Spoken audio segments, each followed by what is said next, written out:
I don't want to chase you away. No. I like sitting in a hole. Good evening and welcome to the June 28, 2017 meeting of the Falmouth Conservation Commission. Before we get started, I would like to ask everyone to please silence your phones or other devices.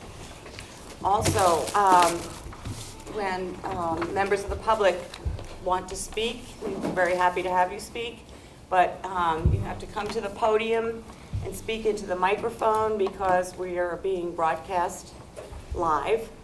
And if you are referring to something up there and need to move around, please take the microphone with you. All right. First order of business, the minutes of June 14th, 2017.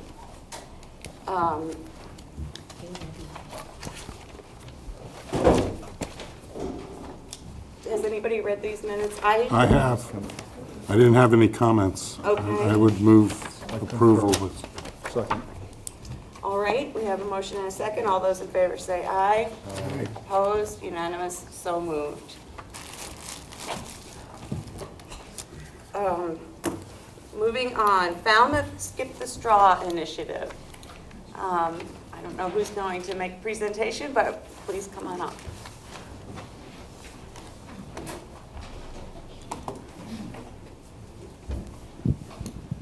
Hello there.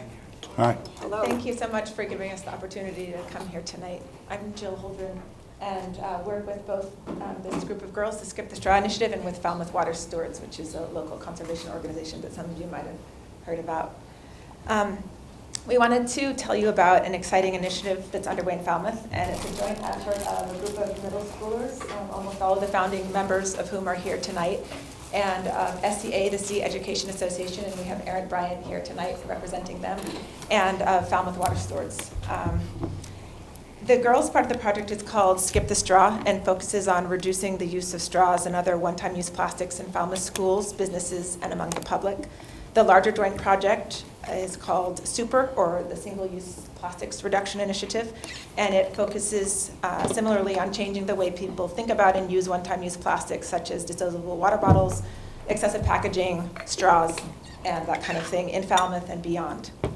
So like coastal communities around the world, Falmouth is dependent upon clean beaches and healthy waters to ensure a socially, economically, and environmentally vibrant future. Plastic straws and stirs, plastic bags, and other plastic items are consistently among the 10 most common items found during the Ocean Conservancy's international coastal cleanups, and they pose a huge threat to marine and coastal life. We'd like to thank NOAA's Marine Debris Program for the grant supporting our joint work, as well as the Cape Cod Foundation and the Cape Cod 5 Foundation for their support of the Skip the Straw effort. And now the girls are going to tell you more specifically about why all this matters to them, why it should matter to you, and specifically what their project entails. First, introduce yourselves. My name is Meredith Kincaid, and I guess I'll start off our We should introduce ourselves first. Hi, I'm Sadie Lova. I'm Gwen Dorsey. I'm Kalea Holdren. I'm Ursula Junker.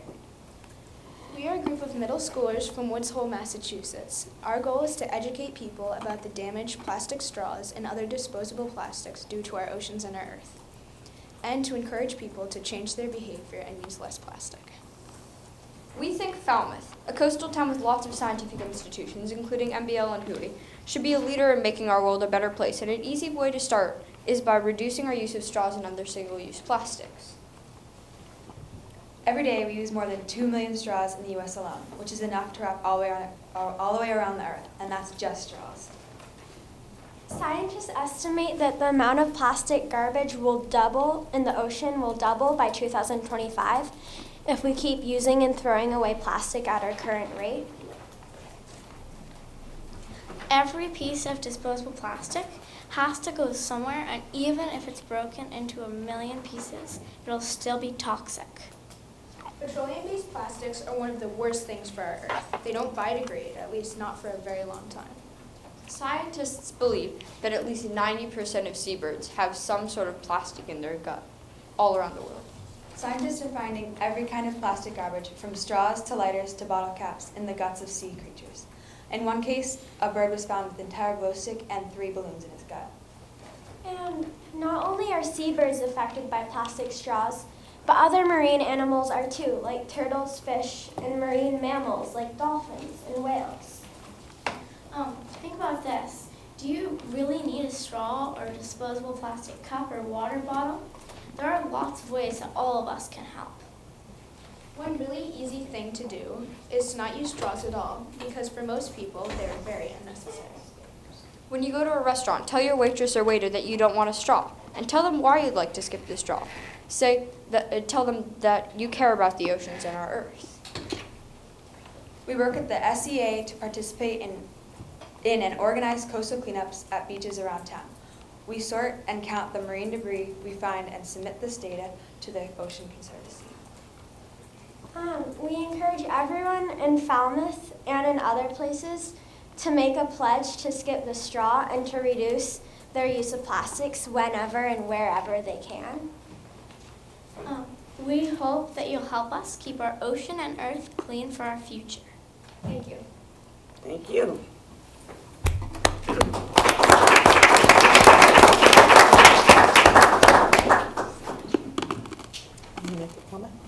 Thanks, girls. That was really great. My name is Sierra Munoz, and I helped them coordinate their wonderful campaign in town.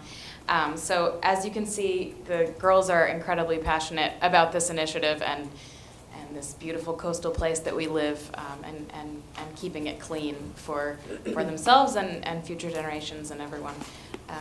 Some of their ongoing initiatives, we're partnering on a beach cleanup. Gwen mentioned the coastal cleanups that we do, and we're partnering with SEA and Hui Sustainability Task Force and the 300 Committee. The next beach cleanup will be on Saturday, July 15th at 9 a.m. And you can find more information. It's open to the public. We welcome anyone to come down. We've got all the tools, buckets, gloves, so just come down for an hour or a few minutes and help us keep the beach clean.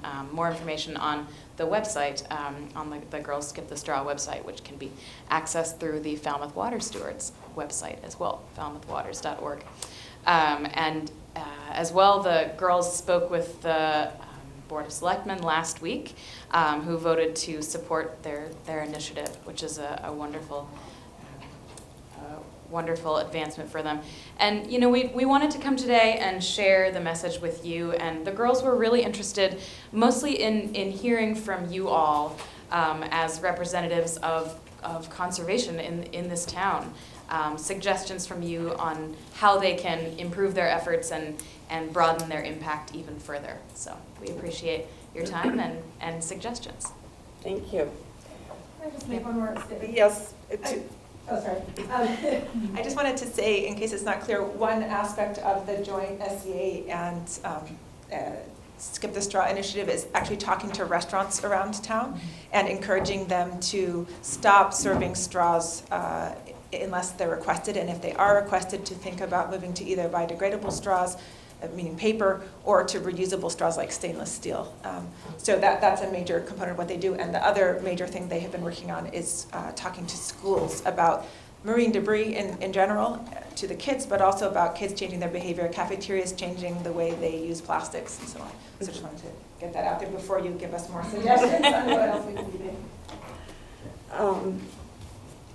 Do we have comments from the board? Betsy? So I just want to say, most of you recognize that you saw me when you talk to the Board of Selectmen. I was sitting in the back. And since then, every time I've gone in to ask for a drink, I've been given a straw, and I haven't taken the straw. So I want you to know that, and I think, I take the straw and I go, oh, no. I don't actually explain why, but I know I should. But I say, oh, skip the straw. So I just want you to know that it does work to remind people. And it's, sort of gently, if you chide people too harshly, they're not always that receptive. But just a reminder, it works. And I'm also a marine biologist. My specialty is corals, and there is a lot of concern about the microplastics.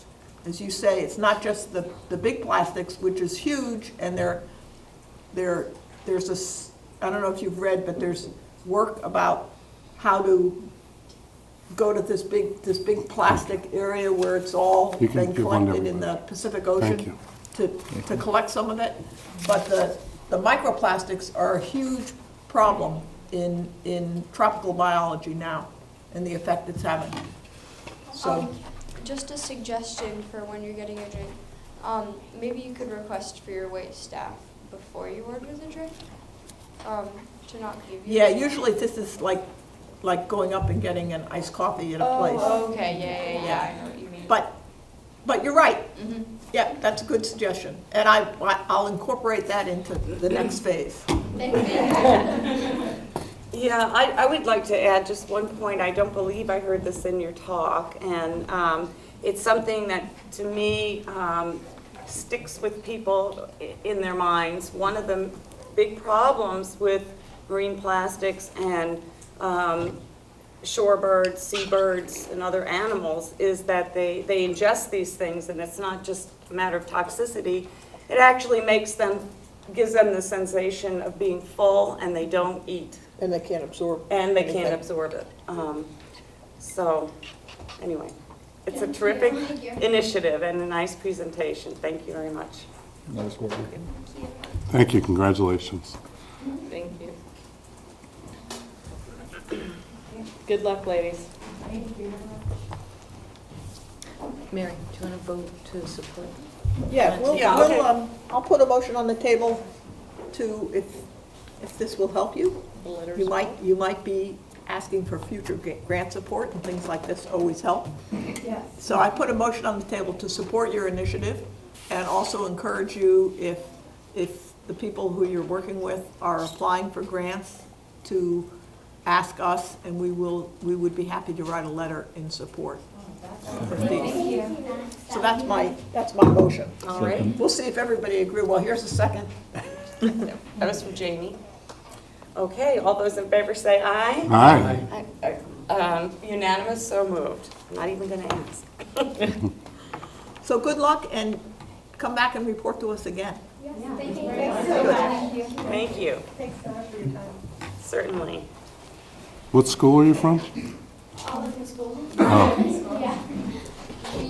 Most of us, or, no, Morse Pond is a few of us west went to Morse Pond. Oh, But Gwen lives in a different town, and Ursula homeschools. And Great. Kalea also lives in a different town. So Meredith and I went to Morse Pond. very good. nationwide. Good, well, you can spread this even further. Yes. that's right. Yeah. That's the idea. Thank Thank you. Thank you. Thank you you. very much. All right, moving on to requests for determination of applicability. Request for continuance. Oh, I'm sorry, I'm looking at Which agenda? not the latest version. Request for a continuance under a notice of intent. Woods Hole Golf Club, 130 Quistit Avenue, Woods Hole, Massachusetts, for permission to remove large native trees and shrubs, invasive shrubs and vines, install erosion control blankets, create a biofiltration swale at the edge of the 18th hole, and the associated clearing, excavating, grading, and landscaping. Yes, Madam Chairman, the applicant is requesting a continuance until July 19th. So moved. Second.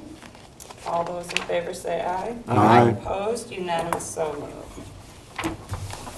All right. Request for determination of applicability. Sylvia Vadek, 239 Sippowisset Road, Falmouth, Massachusetts, for permission to pump, fill, and abandon the existing cesspool and install a layer cake leaching field sewage disposal system. Yes, Madam Chairman, we are recommending a -2 under the state and the bylaw with the resource area boundaries not confirmed. So moved. Second. All those in favor say aye. Aye. Opposed, unanimous, so moved.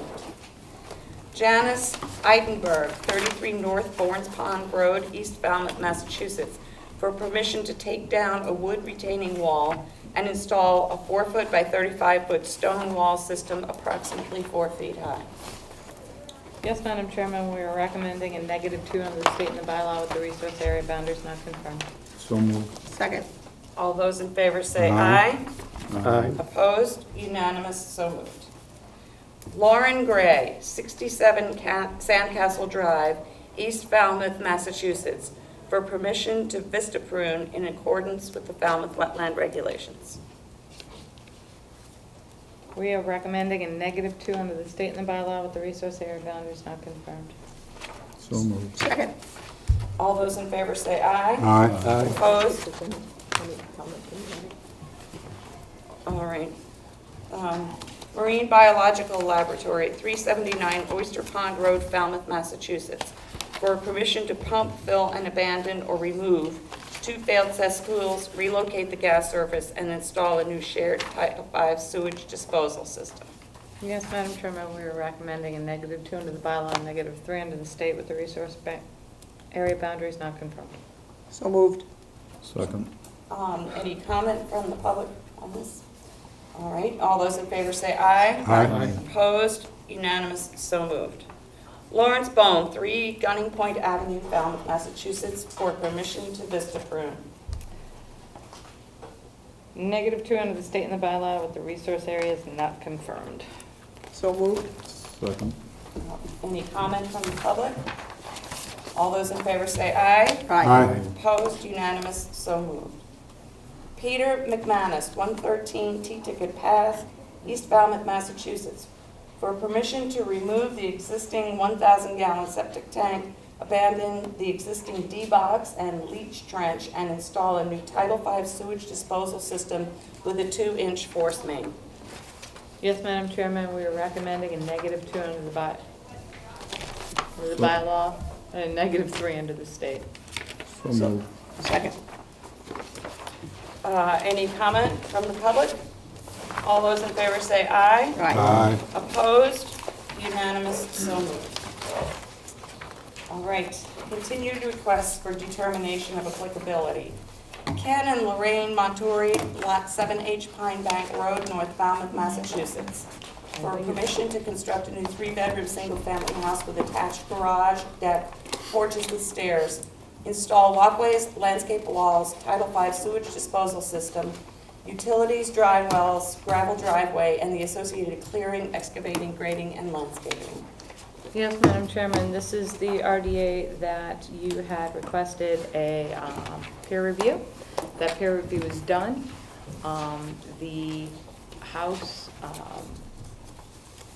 it has been determined that there is a coastal dune within 100 feet, but the house lot, the proposed work is in the outer B buffer. So the applicant has withdrawn the RDA and will be returning to you to file a notice of intent. All right, so But the issue is there is no coastal dune on the lot. right, okay. So, and there's no action to be taken by us. Nope, it's just they've withdrawn the RDA. Okay, great, thank you. Now we'll move on to requests for hearings under a notice of intent. I just have one question, Jen, in order not to keep people here who don't need to be here. Are we sure that our quorum situation is okay for everything else on the agenda? I will double check. Because if not, some people may be sitting here for no good reason. Nope, let me, I can check. Would you like me? I can leave. I can leave. No. I can You leave. have to make up the law. You have to sit through the new one. Nobody's I leaving. no, I'm gonna sit through the new ones, but it's the old ones I can leave for. I think you should stay an hour late, just make up. Do you know I spent 4 hours this morning on Coon Method? Working for the Conservation Commission. Towards this meeting? And you didn't invite me? Then I went, Thanks a lot. next time. I did go do site visits after that. Okay.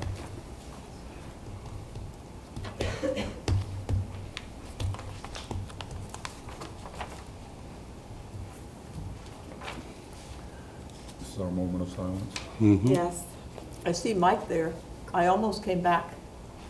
I could have come to the meeting when I was up for 24 hours, but I was disappointed you weren't here. I knew you would be.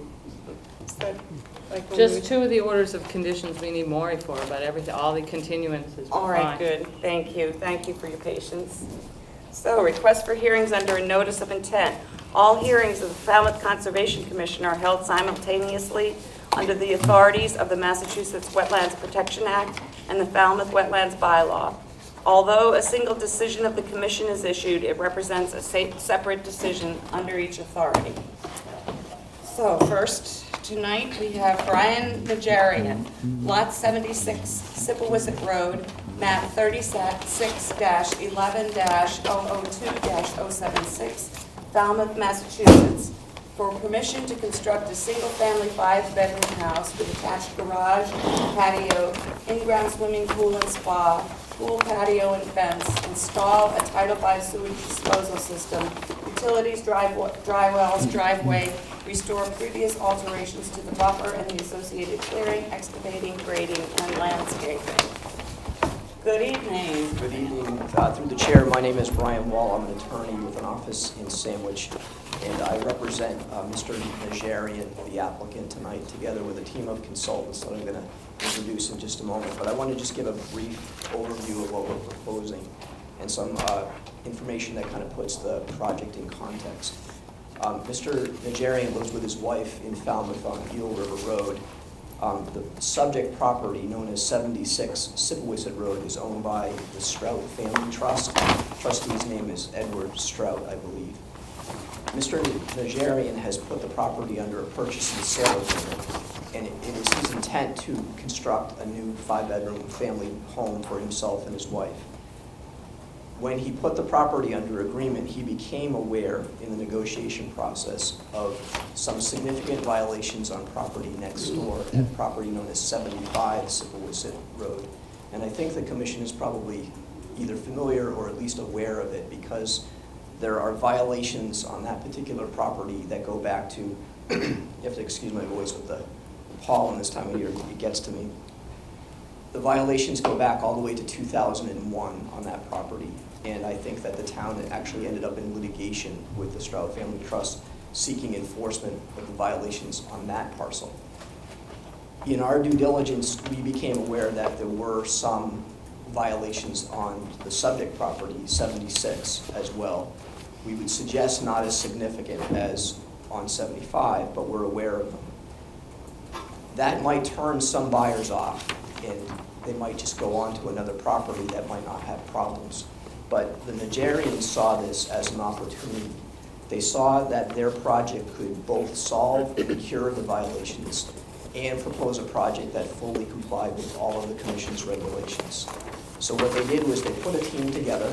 They hired me, they hired Mike Porcelli from Engineering, they hired Jen from Genic Studios, and they hired Leslie Fields from Woods Hole to put a plan together that does exactly as I just said. Address the violations by curing the problems in both the Zone A and the Zone B, and proposing a project that fully complies with your regulations. So what you're going to hear tonight is Mr. Porcelli will give an overview of the project. We had a pre-meeting, or at least some of us did. Mr. Porcelli and Jen met with Jen McCabe before the project was presented. And we are aware that staff has a question or an issue with the bank delineation. And so what we did was we asked Leslie Fields to come here tonight to address that and tell you in her own words what is in her written opinion. That's part of the record. And you're going to hear Jen from Genic Studios provide you information on her restoration and invasive species management and mitigation planting. Actually, it's not mitigation planting because it's all in Zone B, but improvement to the Zone B in compliance with 10.187E5. I got that right. Thank you, and we'll obviously be available to answer any questions. All right, thank you, Brian.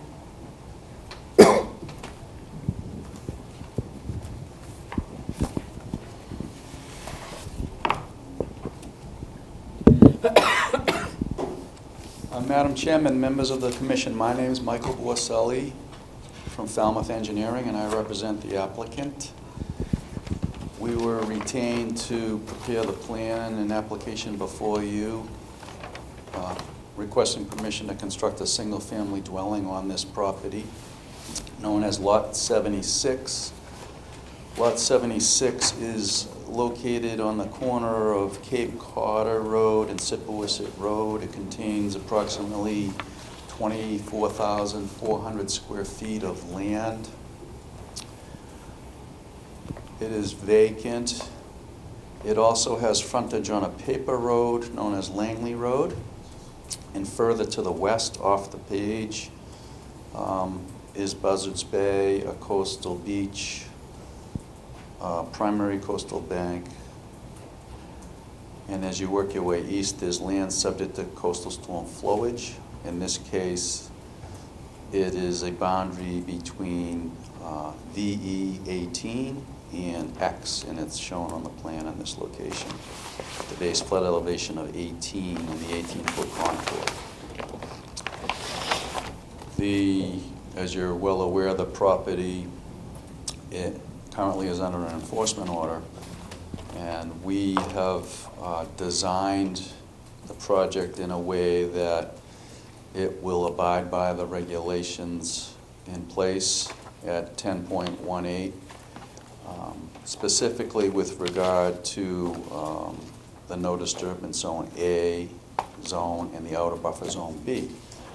There is a coastal bank on the property that coincides with the flood, base flood elevation and flood boundary of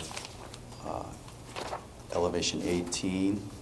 One of the initial steps that was performed was to retain the services of Leslie Fields at the Woods Hole Group to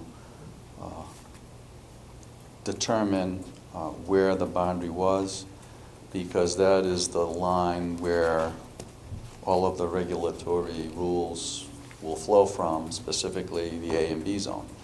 So based on the top of the coastal bank delineation, we've shown also on the plan the 50-foot no disturbance zone A, and then the 50-foot outer buffer zone B. And the project's been designed to meet the standards of work within a resource area buffer. By that I mean no work or no proposed activities other than restoration work, which Jan Crawford will go into in more detail. No work other than that is proposed in the 50-foot no disturbance zone A. All work is proposed either in the outer buffer zone B or outside jurisdiction. And the house was designed and oriented by John Dvorak Architects, and the house was oriented to take advantage of views, meet zoning setbacks, allow enough room for a Title V septic system, and a small pool between the house and the limit of work. The house is proposed to be a 5-bedroom house with an attached 2-car garage. The topography on the land rises gently and then moderately to a plateau, and then it slopes off more gently towards Sippowisset Road. So we sited the septic system in a place that got it as far as possible from all wetland resources, far beyond 100 feet from the top of the coastal bank. We then located the house in a position such that it was oriented for view and met setbacks to the septic system. There's a proposed driveway that connects from Cape Cod and loops through and back out onto Sippowisset Road. Backing area from the garage in this location. And restoration planting and improvement planting is proposed throughout the site. We're also proposing dry wells for the roof runoff. We've shown the location of pool equipment and a dry well that would be used for any drawdown to the pool as necessary.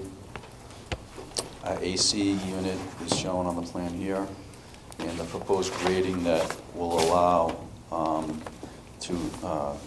the house to be working with the topography such that we have a situation where we actually have a garage under because the land slopes down. The first floor is proposed to be elevation 32.75. This is the high point on the land.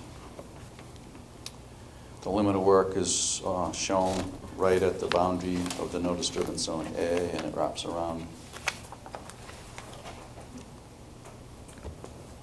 So we think we've designed the site to meet the standards of FWR and also the Massachusetts DEP regulations. With that, I'll turn it over to Leslie to talk about the coastal bank delineation. Good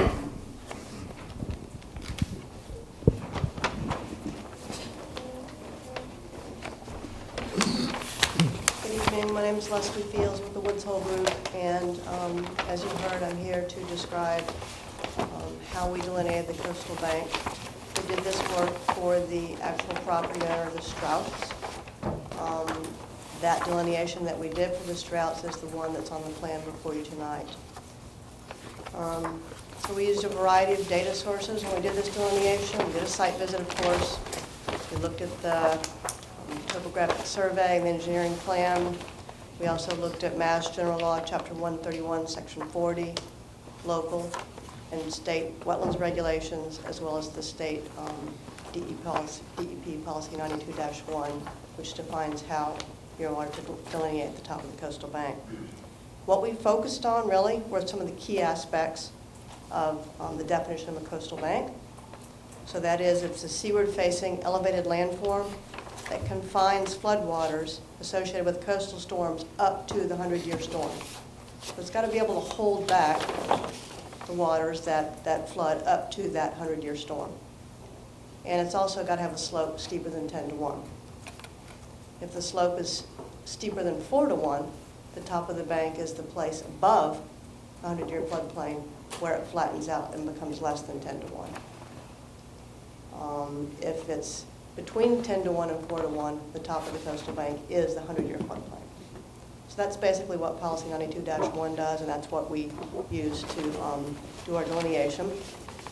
So the first thing we did was we figured out where the 100-year floodplain is, which is the 18-foot contour. Where are we here? So the 18-foot contour is right here, basically, yep. So over here is Buzzards Bay, and the primary coastal bank, as Mike talked about, here's the 100-year floodplain, 18-foot contour. So when we struck our slopes, we found that in this area of the lot and in this northern part of the lot, the slopes are greater than 10-1 and less than 4-1. So in those areas, the top of the coastal bank is the 100-year floodplain. And that's what we delineated here. The central portion of the lot, right here, has a compound slope, meaning that the areas below the 100-year floodplain are greater than 10-1, but less than 4-1. As you move up the slope above the 100-year floodplain, so in this area here, the slopes are steeper than 4-1. The areas where it's steeper than 4-1 it's 13 feet of this entire landform here. So it's this, I don't know if you can see it, but it's this penciled in area right here. That's the only area in the lot where the slopes within the 100-year floodplain are steeper than 4-1. So it's about 7% of the entire length of the lot, or the entire length of the landform.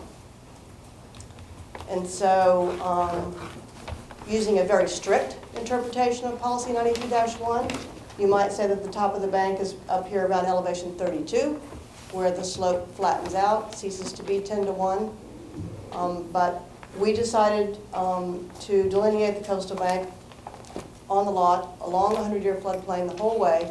And we did that because we've worked on other cases with DEP where they have argued against using what I'm going to call micro topographic features, really small features on the lot, to try to slice your lot up into a lot of little areas where if you apply that 92-1, potentially you could have the coastal bank sort of moving up and down the face of this bank. And so they argue against that, and mainly because the bank isn't functioning that way. So the part of the bank that's important in this case is the part that's down here that contains floodwaters during the 100-year storm. And in that area, for the most part, but for 13 feet of this lot, it's steeper than 1, but less than 4 to 1, so the top of the bank is at the 100-year floodplain. So that was our rationale. We'd be happy to provide information to the commission on other projects where we've gotten the same sort of information from DEP in the past. Thank you, Leslie.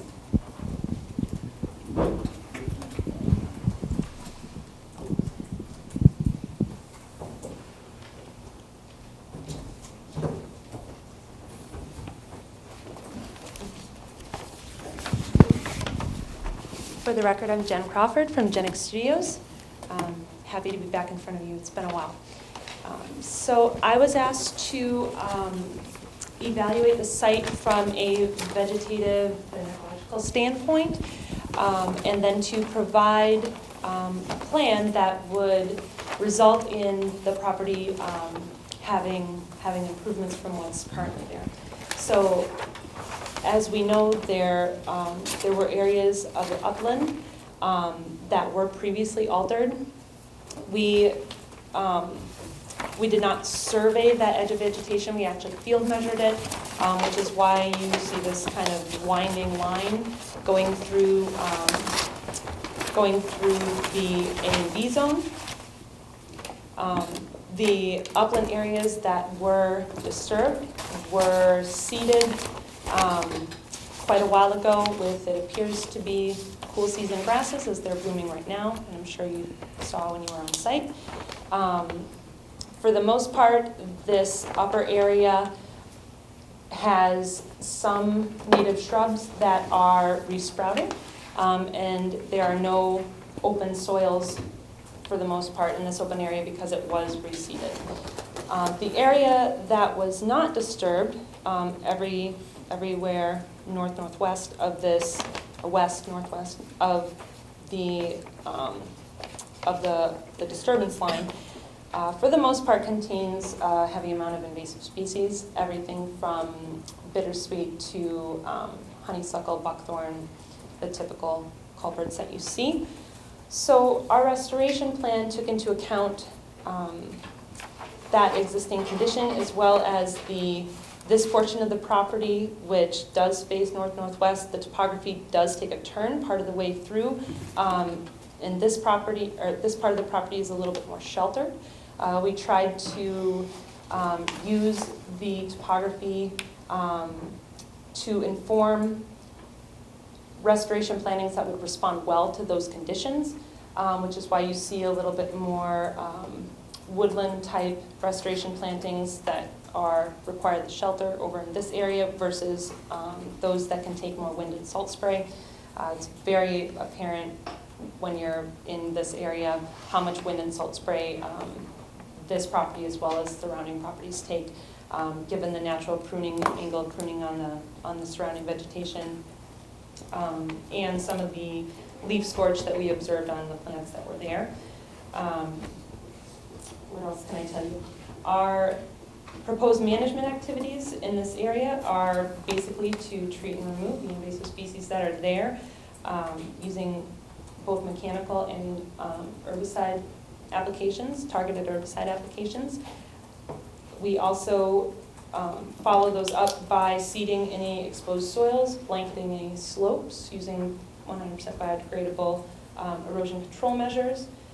The areas are always monitored and maintenance treatments completed the following spring through fall. When we have reached approximately 80% control of those invasive species, that's when we complete the restoration plantings. It's, from a maintenance standpoint, it's important to be able to do that and allow at least one season of just maintenance in order to exhaust any weed or invasive seeds that are in the soil. For instance, bittersweet, most of those seeds are viable for about a year, and after that they vastly drop off. So rather than trying to exhaust that seed source around things that you've just planted, that's the reason for waiting at least one season. Once those plantings are installed, we also include an above-ground temporary automated irrigation system to make sure that they become well-established. I gave you, along with that protocol, a basic timeline for when each of those different stages of the project takes place. If this project moves forward, we would intend on starting this process this coming fall and winter. I think that probably wraps up my portion for the time being, so we're open to questions. Okay, thank you. Jen, do you have any questions or comments? Yes, I do. First of all, I'd remind the commission that you issued an enforcement order on this property back in November of 2016. Since that time, we have not received an appeal of the enforcement order, so your enforcement order stands. And the property owner has done nothing to attempt to comply with that enforcement order. The applicant before you, is proposing this project. I did meet with Mike and Jen to discuss it, and I have to say I'm a little disappointed, Mike.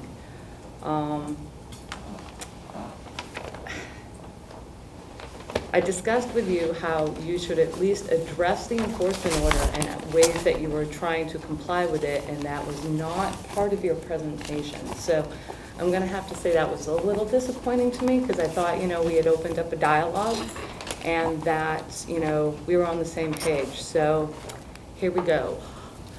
The enforcement order was required to identify all the trees that were removed in Zone B. Again, the presentation didn't identify or mention the large amount of trees that were removed and then grinded out, and we don't know whether it's Zone A or Zone B of the buffer to the coastal bank. So that is something that I had asked to be put on this plan, or at least addressed in the presentation, and I'm hoping that that information will come to you, because I believe it's important that the board has that information to evaluate the restoration part of this project.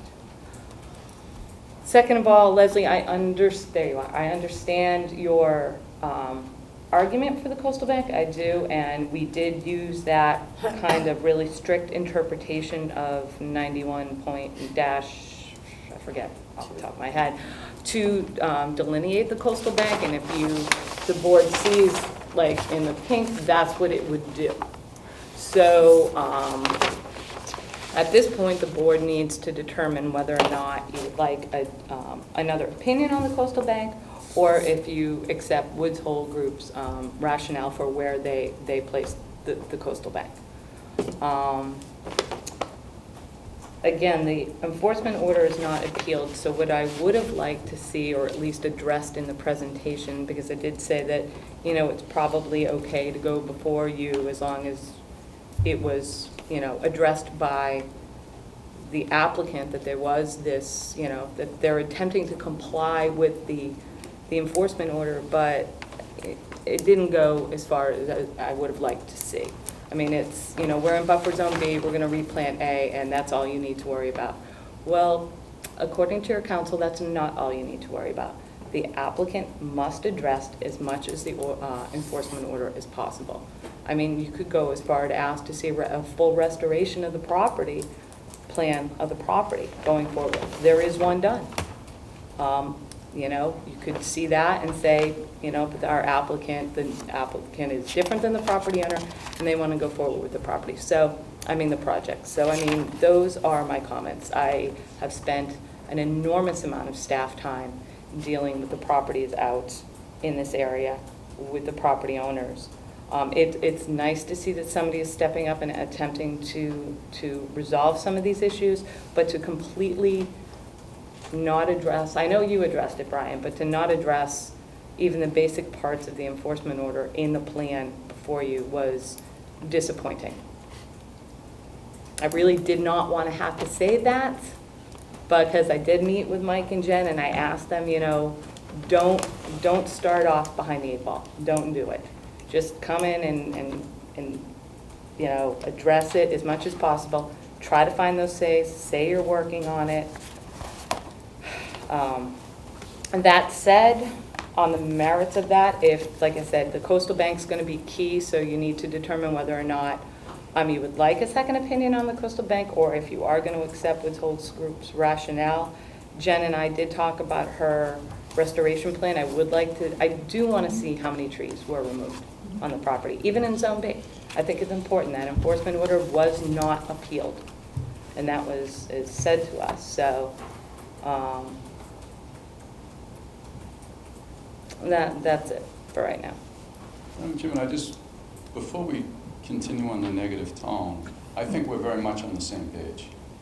We did meet with Jen, and Brian opened up the hearing by pretty much saying we intend to deal with the enforcement order. But when we met with Jen, I said we would like to open up the hearing, discuss the project, which does talk about issues of restoration, and get feedback from you so we can come back and address all of the issues that you have concerned. We're not ignoring the enforcement order. We're the good guys trying to fix it. We have a new buyer who would very much like to fix everything. And so there shouldn't be some suggestion that we're not trying to address the enforcement order. I would have liked to see, Mike, I'd just like to finish. We're very much, I plan on showing all of the things on the plan that the enforcement order addresses, and probably other things. That's why, instead of causing confusion, we like to cover all revisions at once. We didn't have time to meet your 1-week submittal requirement, so we made a decision not to do it piecemeal and to hear everything from you folks before we gave you a revised plan. There's no attempt to do anything to avoid it. How could we? It's right there in black and white. Okay. No, I understand that, Mike. I have one question. I know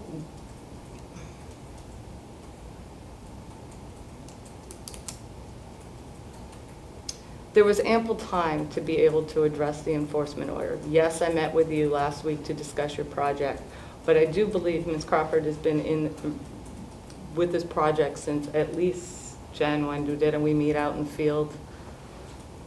Months, yeah. So I would have liked, Mike, for you to say, hey, I know there are trees missing on the plan. I'm going to identify them, instead of, you know, having the staff have to do that. So if you see the negative tone, I apologize. Actually, no. I just would like everything up front. Okay. I know there are trees missing on the plan. We intend to show them on the plan. If you can find them, Mike. Yeah, see, I think we should, I think we're clear on what the expectations are at this point. And, you know, since there's the coastal bank issue as well. Only one other thing I want to say, Madam Chairman, is if the board does move forward with this project, I feel it's very important to have the restoration piece of this done first, prior to any construction on the site. I mean, this is a long-standing enforcement issue. I really do believe if everybody is acting in good faith, then the restoration portion of this project should be done before construction commences. Okay, so according to what Jen was saying with the invasives, that would mean a delay of at least a year, right? Because you don't want to plant until after a year of removal of the invasives? That's right. That is true. It doesn't mean if it depends on what your definition of the restoration project completion, or however you want to word it, is. The project can absolutely, most definitely be started this fall. It's the appropriate time to do that. The only reason why we hold off is on the planting piece of it is because it makes the maintenance much more efficient and less labor intensive. Right. It doesn't mean that it couldn't be planted right away. It just means that it will result in a I wasn't suggesting that you should do that. I was just trying to be clear about the fact that that's our expectation as well, based on what you have said. If the restoration has to be done first, that means a year delay. But your definition is that the restoration well, it's. No, that's not No, necessarily. it includes There are two the choices. planting. There are two Right. choices. One choice is they deal with the invasives and they wait a year to plant, and that's what you're saying, that would hold off building for a year. The other choice is, she said, you could get rid of the invasives, you could plant, but it would take more work to maintain those plants because you'd be picking little invasives off. And when it's my turn to ask questions, I'll give you what my opinion of that is. All right, Brian. Before we move on to that, could I just address that? So let me also be upfront and forthright. The applicant does not want to wait a year to construct. I suspected that, that's why I brought it Yeah, up. so I want to be clear about that. But I also want to point out something in your regulations. You have a definition for naturally vegetated condition, and the first part of the definition says what we would all think a naturally vegetated piece of land is, which is a piece of land in its natural state with vegetation. But your definition also includes land that has been disturbed but is revegetated with indigenous plantings that will return the land to its pre-disturbance condition according to a plan approved by the commission. So the definition in your regulations contemplates a replanting plan, and if that planting plan is implemented, then that land can be deemed to be naturally vegetated in its academic sense. And before I yield the floor, I want to just go back to the point too. I understand where Jen's coming from. When you read the enforcement order, it goes on for several pages. We've all seen them before. There's a lot of boilerplate in there about you have to do this, you have to do that. This plan proposes to restore all of the disturbed area. So we're not up here saying, we know about the enforcement order, we're ignoring it, we want to build a house, and we're going to just leave the Zone A alone. The plan proposes restoration of all disturbed areas. If there are some details that need to be addressed, we are happy to do that. And if it requires putting the trees on the plan, we can do that. It requires finding the trees that were, removed. That was the big thing about this property, is removed. And Yeah. you have to at least accept the staff's frustration with this particular property, not your applicant, Yeah. with this particular property. Oh, Jen, we're not surprised by you know, any of the tone. And I Yeah. explained to Mike and Jen, I really didn't want to have a negative tone to it. I didn't want, I want the project to succeed. I want the area restored. That's my only goal. Yeah. But, it's really difficult for staff to keep having to say the same thing over and over again. Put your trees on the plan and identify where the trees were cut. And, so it's disappointing to us that we get a plan that, on the face, just, yes, you mentioned there's an enforcement order, but doesn't address any of the enforcement order aspects, at least the big ones. I mean, I know you have the buffer zones on the plan and everything like that. So it's just, this particular area of town is incredibly frustrating to the staff. And Jen and to the commission, we're not at all surprised by the tone. We fully expected it. But what we're hoping to show you, and we're hoping to change the dialogue, is that this is a new owner.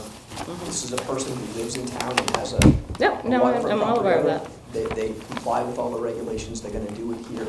We see this as the answer to the problem, in fact, in that you can at least solve the problem with lot 76 and not, I mean, if the sale doesn't go through, I don't want to say anything about people I don't know, but past practice is that the Stroh family's been in litigation with the town since 2001.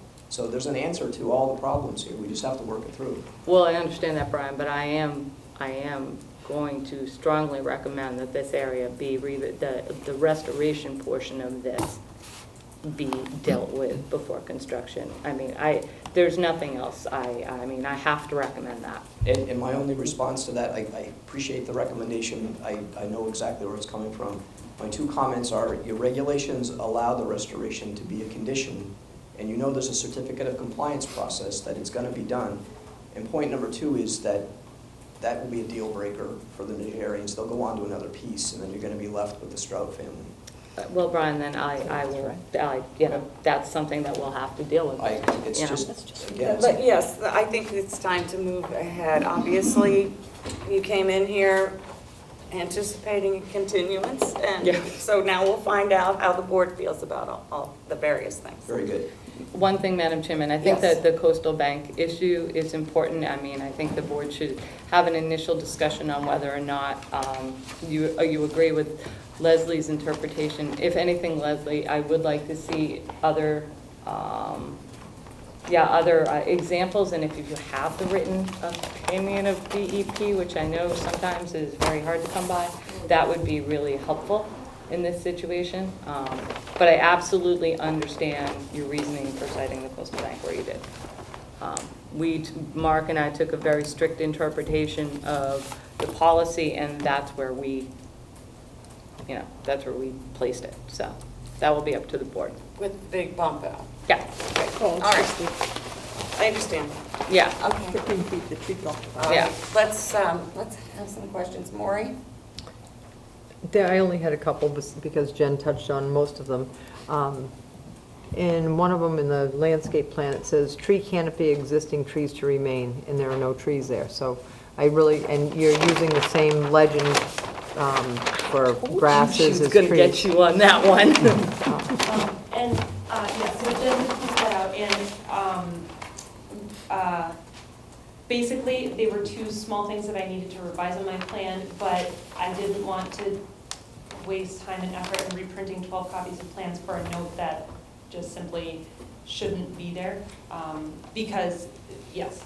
So that's my comment for that. Yes, you're right, yes. Okay. Second was. So the tree, just to confirm, the tree canopy, existing trees to remain legend, is a mistaken label. Is that what Yeah. the question, is that what the answer Yes. there is? There are no trees? That there are no trees there. There actually are, but the label is in the wrong place, so since we know that this is going to be a continuance and you want more information, it will make sense the next time. So, and just FYI, if you had put the trees on the plan that's required, then you wouldn't have had that mistake. Because all trees on the lot, a certain DBH, have to be on the plan, and they are missing. So when you revise that, they need to be there.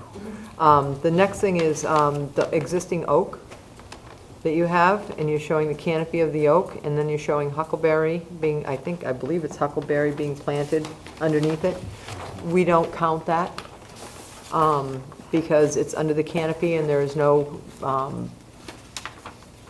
the canopy of the tree is there, and then you have a root system, and then you're digging under the root system very close to the oak, and that's just, you might want to talk to Jen about that. And we're very consistent on that. It's not counted as restoration, mitigation, or anything when it's inside the tree canopy. And then the other question I have, through Jen, through the chair to Jen, that they are going to show the enforcement trees that were cut on the next plan?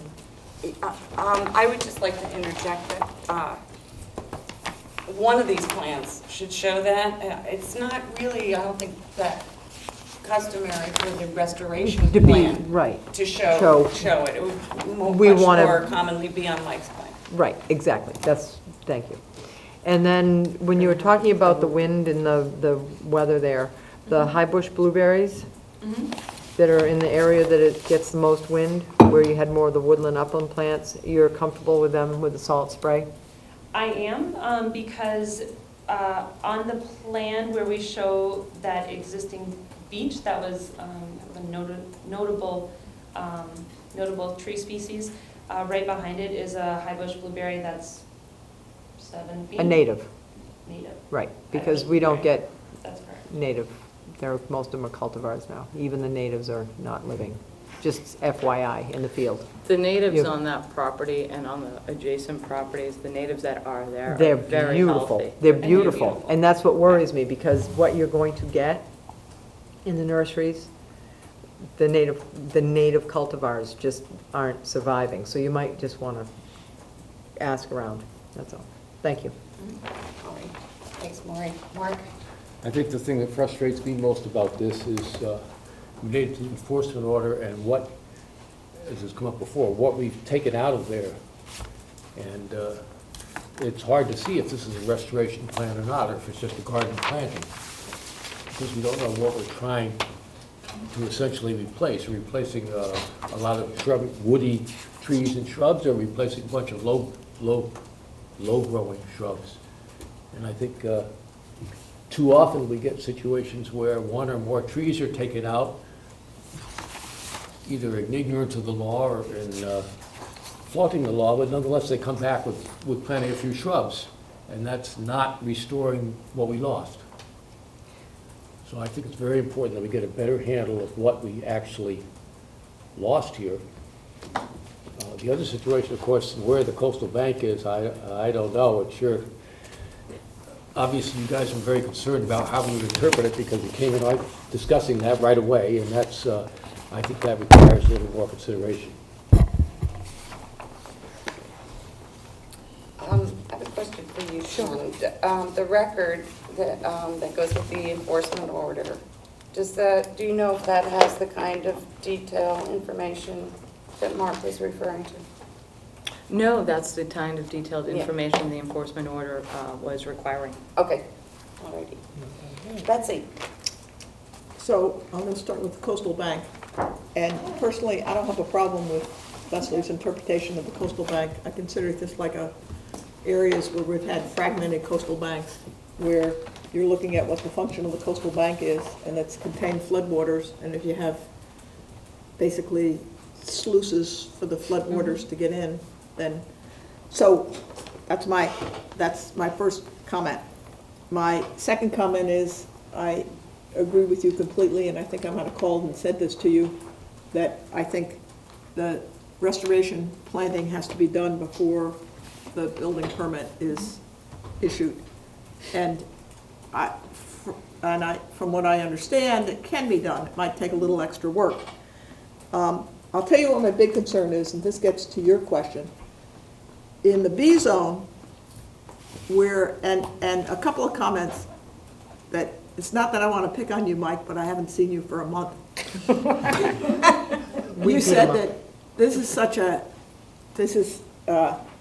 we're doing it in the B zone, but the benefit is that we're going to be replanting the A zone.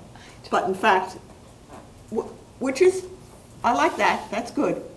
But the B zone is where all the trees on the lot was. Presumably, this looked like where the B zone is now, which has, and let me see, we're in the house, it's a 12-inch oak, 12-inch oak, 10-inch oak, 32-inch, 10-inch oak, 12-inch oak, 10-inch oak, 14-inch oak, 9-inch oak, 12-inch oak, 14-inch oak, 10-inch oak, 8, and 9-inch triple oak. These are all being removed where the house is going to be. And so I would like to see much more effort in the restoration plant to be putting some trees back in. And I realize that you can't plunk big trees in. Courtney were here, he'd want a helicopter to come in and put the trees in. That's not how they're going to grow here. They're going to have to start small. But I'd like to see a whole scattering of oaks in this area. And Maury, better than I, can say what the plants are in the restoration, but I didn't notice, and Mark too, I didn't notice any trees so much. And I think since you're removing all these trees in the B zone, you've got to replace them all. You have to come in, figure out how many you're removing in the B zone. We didn't get that. Yeah, how many trees and how many caliper inches, and what you're going to replace in the plant. There's also a number of trees that may have been in the area which is within the A zone of that bank. We just don't know. Well, and we may never know, because if they've been whatever, however you call it, you take them out, you might not see them. Well, you can probe and find them. But if they come back with a plan to restore this, then I'd be happy. include some trees. You would approve. Happier than I already am, and I'm happy. She's in a good mood tonight. I'm in a good mood, even though you pulled me from a party with this. But I couldn't miss this, Mike. It's not fair to put that on them. You got bigger obligations than that. And that's it. Those are my questions. Thank you. It's a beautiful site. That's gorgeous site. I'm sure that when all this is said and done, it's going to be restored in a beautiful manner. And I'm done. Thank you. I know it's more than you wanted, but. Jamie, I have nothing to add. Steve? It would be hard to add after all of your comments and all. I was just amazed trying to figure out, walking down the hill, how a paper road could have become on a map even. And what impact that would have on this site is, but it's not for you to determine that. I'm just the stout. I don't have the history of everyone else about the enforcement orders and other things, but I was just amazed at the vegetation that was abundant below the property lines. And this site was, again, for me, it was the most interesting footprint of any property that I've worked on since I've been on this commission. And the abutters approximation to the pool area will be interesting. I don't know how often that house is used, but one of the Stout properties. But I thought, as I'm learning, it was staying behind the B zone, doing all the other things that I've become more familiar with than the flagging. But trying to figure out where the driveway was and the edges of the house, it was fascinating. It's a good use of a site, and I'm sorry that it has such a horrid history. And I'm done. So am I. So, One other thing to add, I'm sorry, I'm going to try to make this quick, Mary. Brian, if and when an order of conditions is issued on this, you would have to also, at the compliance time, request compliance from the enforcement order, because it's still outstanding. You understand what I'm saying?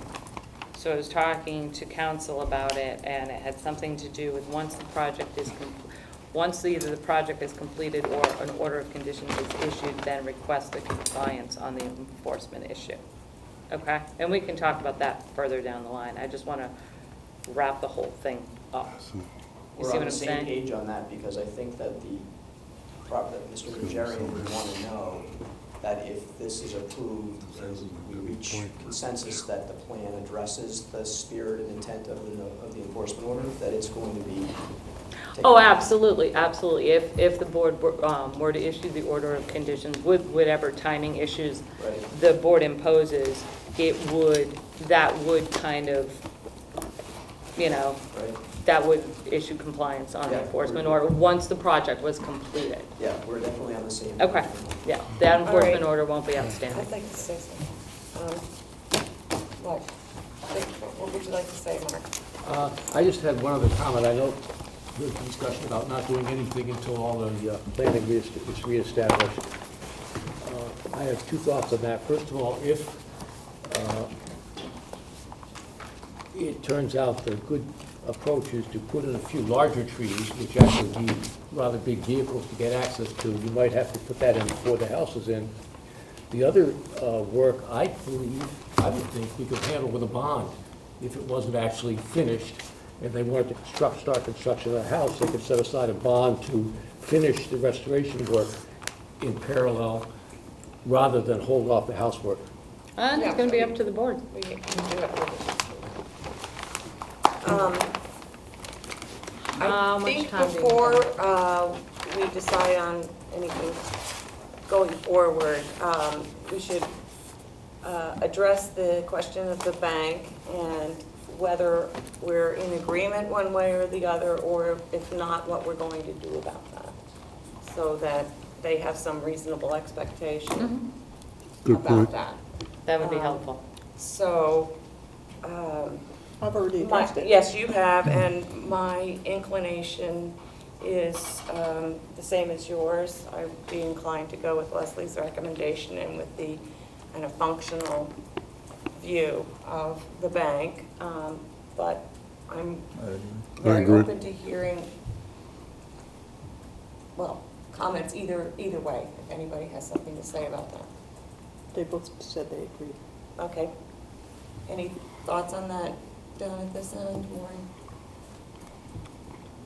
Well, after listening to Jen, I wanted to digest it longer, because I usually listen to what she has to say. I'd like to see the other cases you have, Leslie. Because like I said, we took the strict interpretation of the policy, which is looking at, the individual contour lines and doing that, so. I mean, we have precedent And in Leslie other said that cases in where your we haven't. presentation, that, Where we- if you look at the where strict there's definition, it been does a- bump up. Where there's been a fragmented coastal bank, and we haven't held them to that line all the way across. Doesn't matter. Yes. I'm happy to provide the information we have on other decisions or other projects we've worked on where this has come up, and DEP has made the recommendation to put the delineation in a more sort of continuous, uniform line. But I'd also just ask the commission to consider that 13-foot wide zone where the top of the coastal bank could potentially be up, up to the 32-foot contour. Ask yourself, is that section right there functioning any differently than the two adjacent, the adjacent landforms on either side? I would just argue that it's not. So, but I'm happy to provide the information to the board so you have it. Okay. Well, I think it's important because if we're, in our findings, it would be very important that we have that information so that we can. That would be helpful, Yes. Leslie, thank you. And we also need the beech tree. There's no caliper inch on the beech tree because we are losing in the B zone 180 inches of oaks. You added them up. Yeah. And that's why it's important to know what was in the A zone, Yep. since we're losing that much in the B zone already. So we basically have denuded the entire lot of all trees, except for the beech and the oak. And we don't know how big the, the beech, actually the beech isn't even on Mike's plan. And just so you know, it says, no, the landscape plan is for permitting purposes only. So I don't know what that means. Brian, my next available is August 2nd.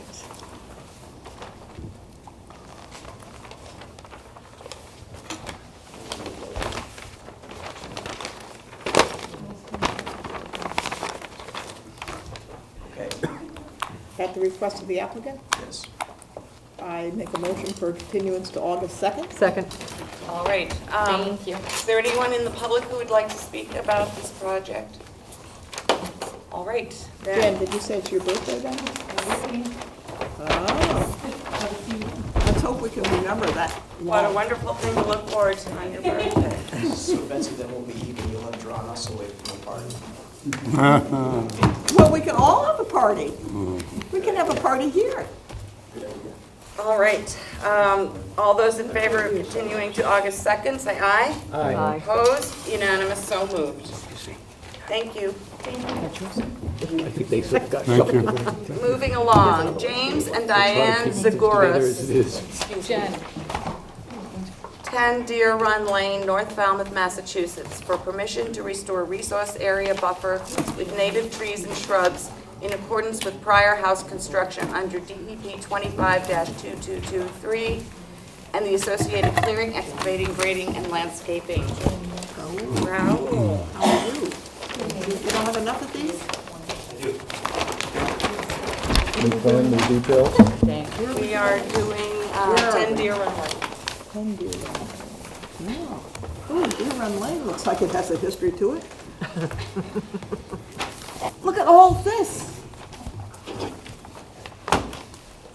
Everything tonight They all has come a back. history to it. Wow. I feel like A I'm less living than my life ideal over night. every time I come now. I remember this one No, very it's well. not, actually.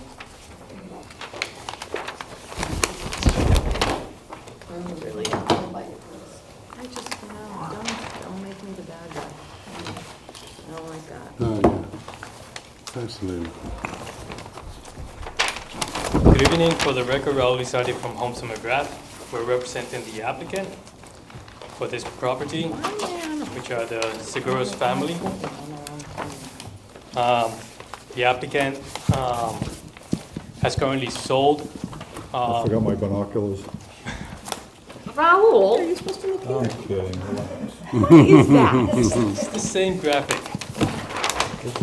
The applicant has currently sold the property last month, but he was unaware of the outstanding order of condition that was never closed. So the Seguros families bought the property in the year 2000. When they purchased the property, they were not aware that the order of condition was not closed. The property was a reconstruction of a house in 1997, and there were 2 partial certificate of compliance issued. The last one requested that an as-built plan to be submitted and for some non-native shrubs to be removed. So out of the recent sales of the property, it came to light that the certificate of compliance was never issued for the house. So the owner the former owner who now sold the property is proposing to close on that order. But to do so, we're providing this notice of intent to obtain an order of condition to propose the plantings. The plantings that are being proposed are going to cover the area from the existing top of Coastal Bank, which is a revetment on Fiddler's Cove. Fiddler's Cove is a man-made channel. So from the top of the Coastal Bank all the way to where the proposed limit of work was approved in the original order of conditions from 1997 and 1998. It includes the buffer zone A for the Coastal Bank to the revetment, and portion of buffer zone B up to the limit of work that was approved back then. Approximately 75% of the existing buffer zone A has grasses that they've been allowed to grow through, and it was depicted on the plans with a scallop edge. That whole area of buffer zone A plus the remaining of buffer zone A is proposed to be planted with woody shrubs at a spacing of 3 foot on center. The remaining of the proposed planting in buffer zone B includes the planting of 6 trees. Actually, one of the trees is in zone A.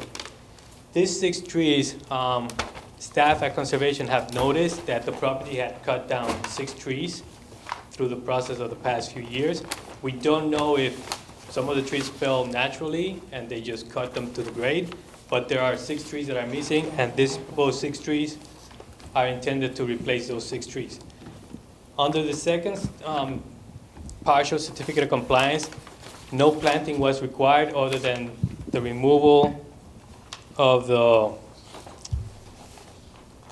non-native, which I believe were olive shrubs. The proposed area in buffer zone A adds up to about 3,850 square feet, and in buffer zone B, 7,750 square feet, more or less. The original project had a limit of work here, so no proposed work was intended to go after that. If there's any questions, I'll be happy to answer. Thank you, Raul.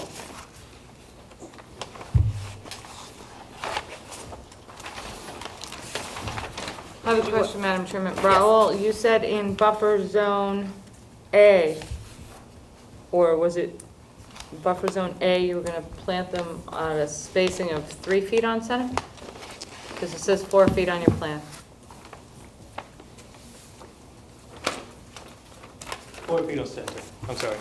4 feet on center. That's zone A. Zone A. In zone B, 6 foot on center. they both say zone A though, on your plan, huh?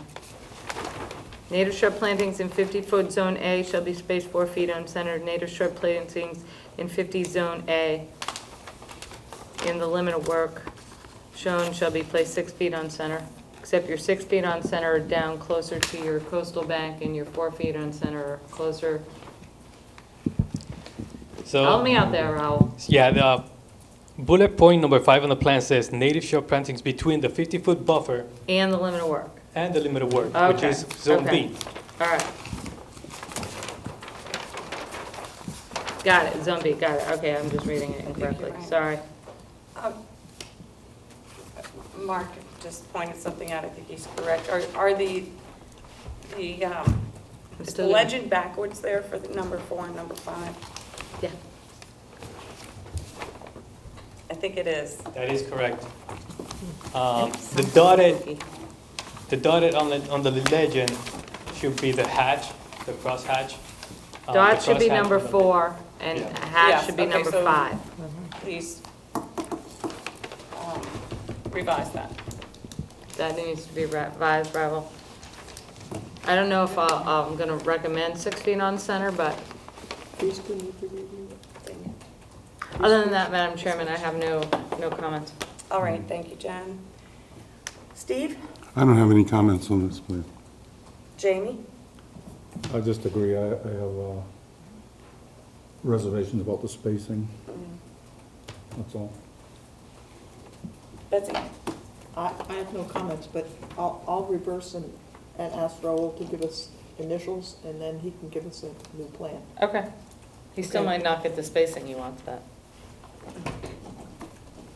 Yeah, but at least, For the yeah. record. Raul, just initial that plan for us. I see you. Maria, are you going to provide a rationale for the spacing? That was Mark's recommendation. Mark's Really? recommendation.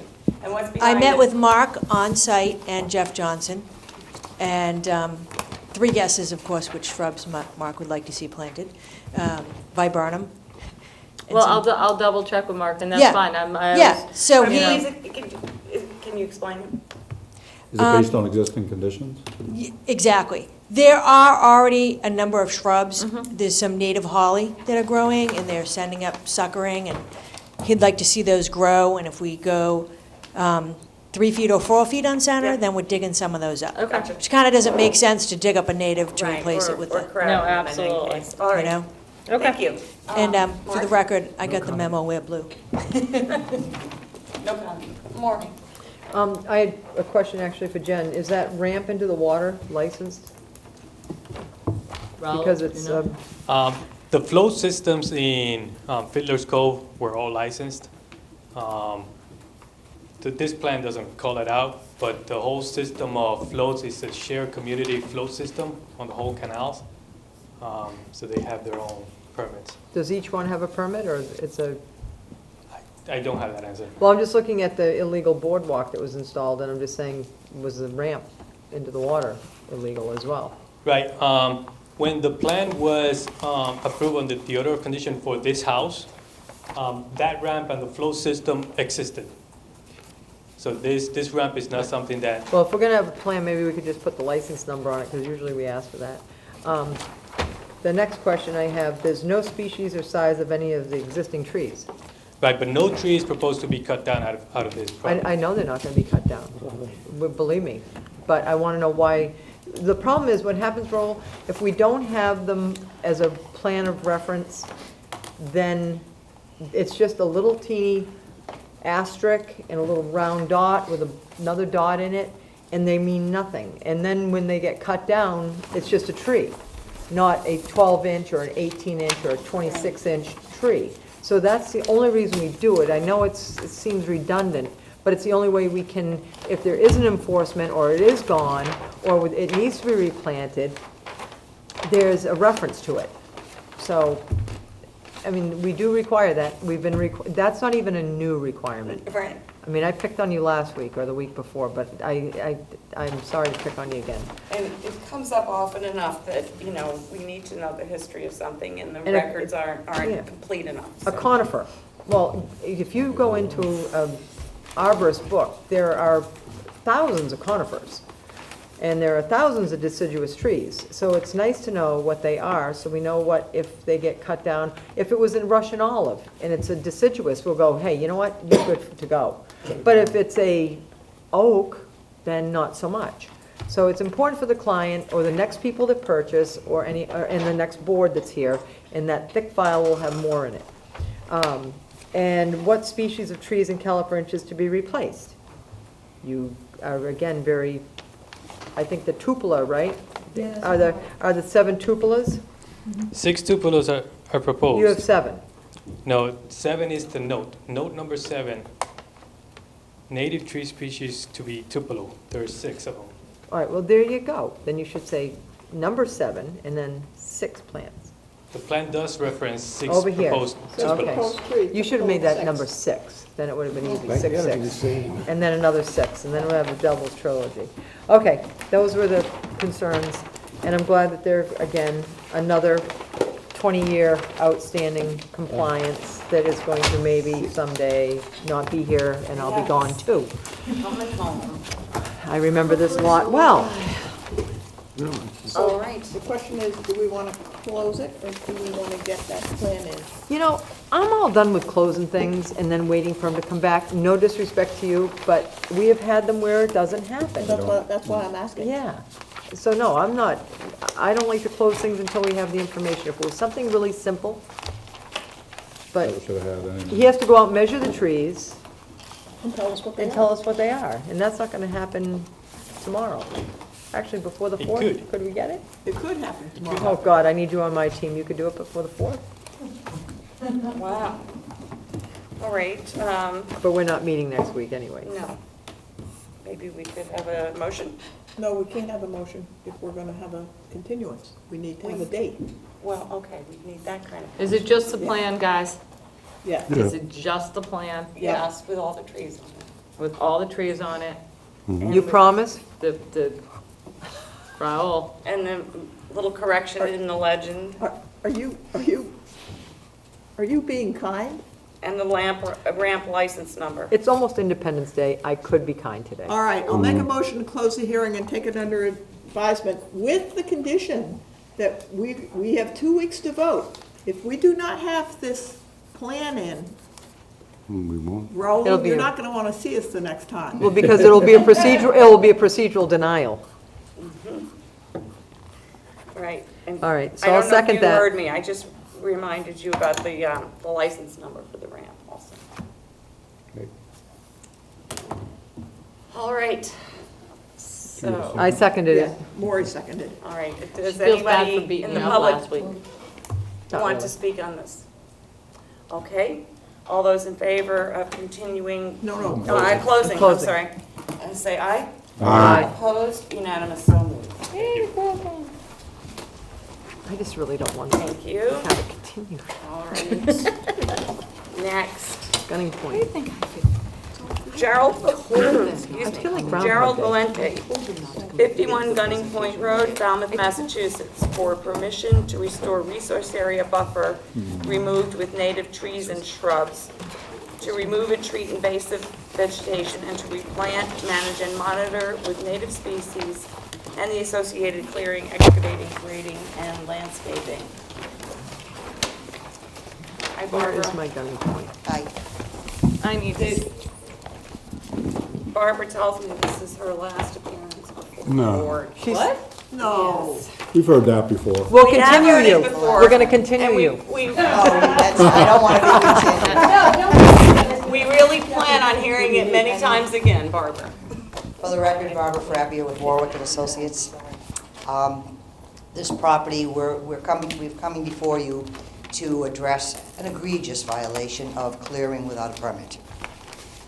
As you can see, I'm sure you all went out to the site, you can see all the clearing that was done on the back side of the banking. And it's pretty clear, it's all in this side. On this plan, I'm showing where the 50-foot offset to the top of the coastal bank is in this orange line. Now I have this little divot on the orange line because I followed the long line when I put the orange crayon on there so I could fix it. But it's the most landward side. Here's the 100-foot buffer to the top of bank, and the extent jurisdictional line is the blue line, which is the Falmouth flood zone, V-zone line here. This whole area in here was cleared. As you can see from the pictures and when you went there, excuse me, a goodly portion of what was growing there was all nasty invasives. But they just got a little carried away when they were pulling out all the bittersweet. They took everything else that was there. Wasn't a lot that was there, but there were some trees missing. I believe we have all the stumps here. The stumps are not named on this plan because our field crew are not arborists, but I did give you a supplemental drawing from Maria Hickey Landscaping, who did identify that there was bittersweet stumps. There were some cedars, there was some chokecherry, so she did identify what the other stumps were. So it's on 2 pieces of paper, but you have the caliper inches and you have the species. There are a couple that wasn't real sure. I think if they were an arborvitae or if it was cedar, and I think Maria will address that. We figured that there may have been 3 to 5 cedars and or arborvitae, but we'll go with cedars. And Maria is proposing to put in 9 to 12 to make up for those that were taken out. I'll let her address this in more detail. The only other aspect of this is there is that deck off the back, but there's no ability to get off that deck to the ground. And we are proposing to put in this very narrow little stairway off the deck. It is right up against the deck, and the only thing that will be removed in order to install those stairs is privet.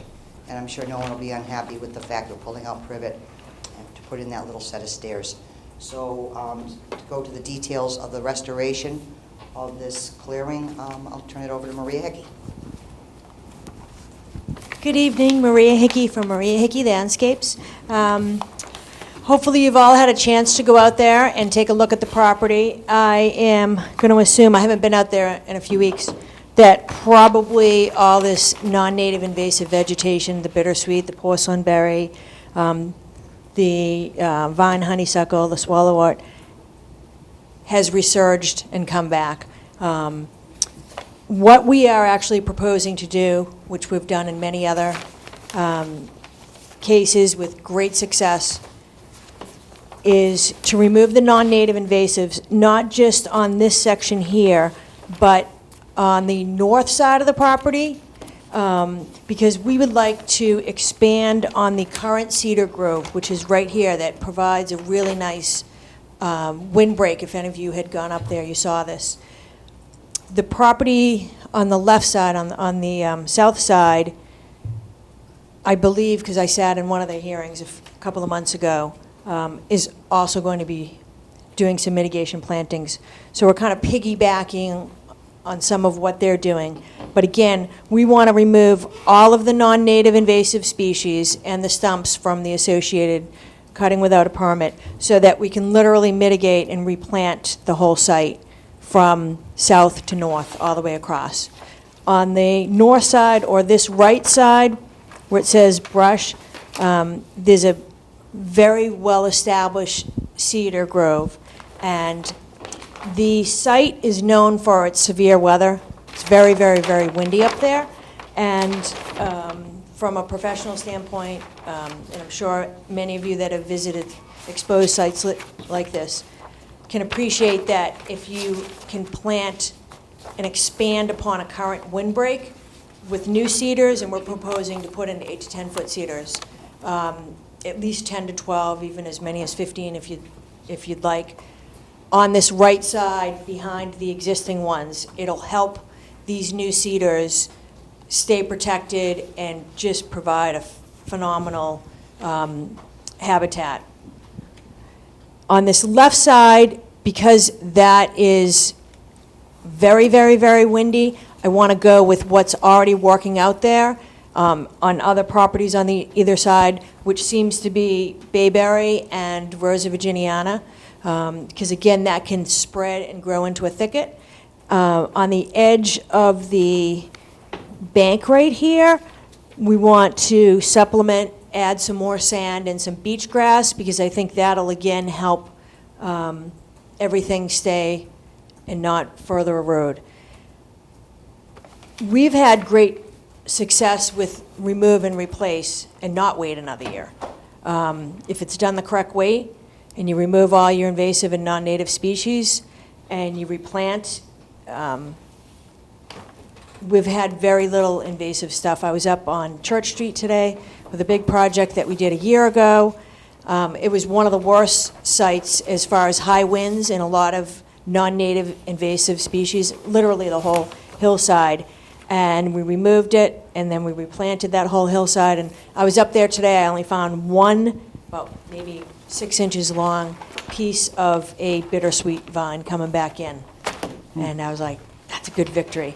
So I'm only going to speak for our cases and our work, but we've been highly successful in removing and then subsequently replanting in the same season. So we would like to get your blessing and your approval for this project so that we can get all the clearing done, even, as soon as the end of July, beginning of August, so I can get those cedars in the beginning of September and get them rooted in and all of our mitigation plants in. Any questions? Okay, thank you. Jen, do you have anything on this? Number one, your plant species don't match the enforcement order. So. Okay. We're gonna have to, we're just So gonna we can talk about that? Yeah. Because I don't want to put anything in there that is gonna fail. Well, you have the, Mark had in this area, bayberry, obviously, Yep. beach plum, shad bush, and then on the land. And I honestly, like my experience in the high wind, yeah, the shad bush and the beach plum. I don't know, I'm a little suspect of the rose, Okay? I really am. Again, So, this was done Like if I with- can bring up another site? Well, no, Am I no, allowed no, to do I'm that? I'm not addressing you, Maria, I'm addressing the enforcement issue. Sure. This was done with disregard to the commission's regulations. Oh, understandable. And it was a massive, massive violation on the coastal bank. If I can refresh the board's memory, here are the pictures. It wasn't a So- coastal bank. You're just following another really bad enforcement, so, this is the night of enforcement, I don't know what to tell you. Also, these enforcements were supposed to submit restoration plans, not notices of intent. So,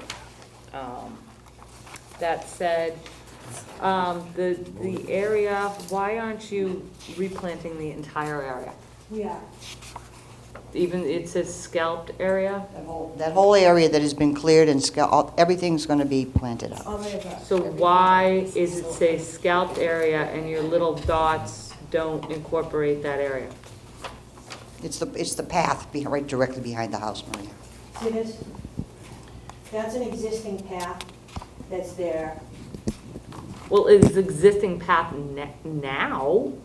It's No. been there for like many years. It's No, no, there no, no, no, over no, no. past the beach. You guys have scalped area on your plan with a line next to the house, right? What does that mean?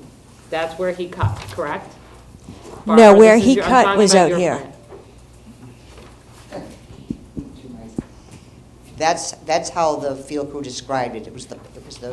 It's the totally bare area. It's got nothing, no stumps, no nothing in there. And they Yeah, he called it just scalped. went in there and It's cut just everything. bare and it's been walked on, and you can see the path coming around the side. Well, we also have pictures of what it used to look like. Yeah. That said, why does your plan then have the little dot markings and it doesn't incorporate that area? Because there's probably still going to be a path to walk around the back entrance. Choose your words, Barbara, because at one point you're looking at a 20-foot wide path. Well, then we can expand Yeah, yeah. into that area. You have to see where I'm looking at. I mean, that is way, considering, so basically you're allowing. Yeah. The big area right here. Right. We'll expand the planting into there. Yeah, you're gonna have to. Yes. We're planning to replant the whole site. Probably going to keep like 10 feet off the house. Is that unusual? Yes. And to answer the question about the enforcement order, the reason that we filed a notice of intent is because there are still so many non-native invasive vines, and for a lack of a better word, I won't swear, crap, that's growing on that right side that your invasive species management would be a nightmare we want it to be under the higher protection of a permit so that we can remove the non-native stuff without getting in trouble, obviously, and to do everything once and do it right.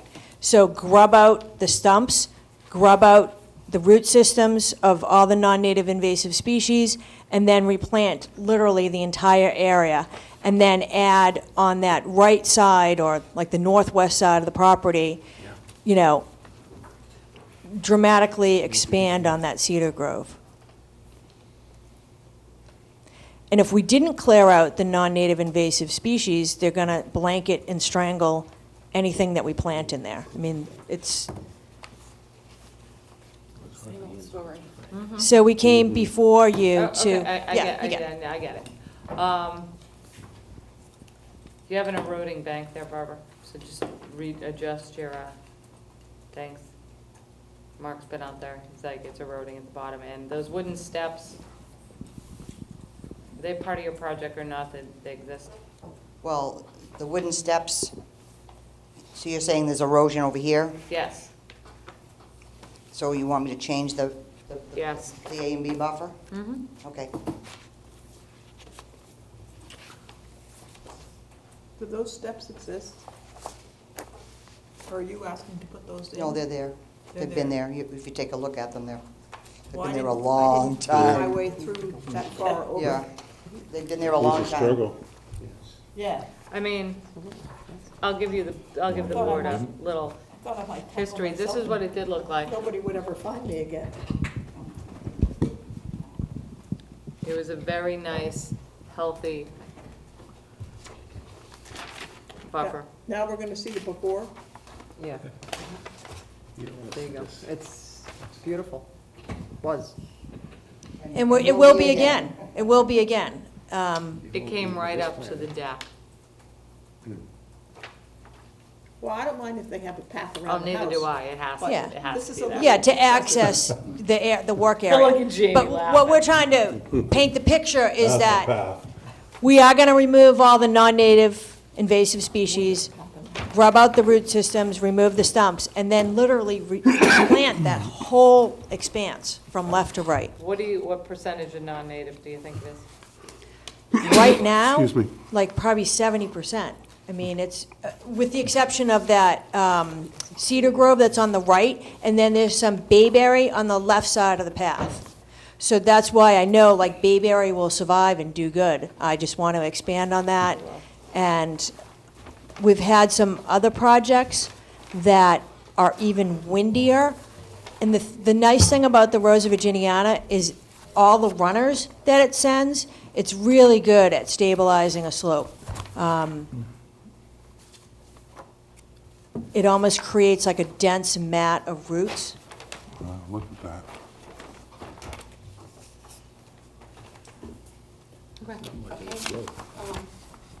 Maureen? I remember this before it was an enforcement, and then after when it was an enforcement. Yeah. And one of the problems, the unintended consequences of scalping and mowing and brush cutting is usually the non-natives come in immediately. Exactly. And then they're outcompeted, the natives are, and then all you get is bayberry and swallowwort and everything Yeah. else. So you're gonna improve the site by putting it back to its natural habitat for everybody. The only question I do have is, how much, actually, I have 4 questions. You're talking about a mini excavator out there, and there, you know, it's already been pretty much denuded from its last onslaught of, so now you're gonna run a little mini excavator out there. And are you basically gonna remove all the root systems out there? Only the root systems, if I can walk over to this and show you. So the grade and the slope is, if this is the house, it goes uphill. Yeah. And then it drops.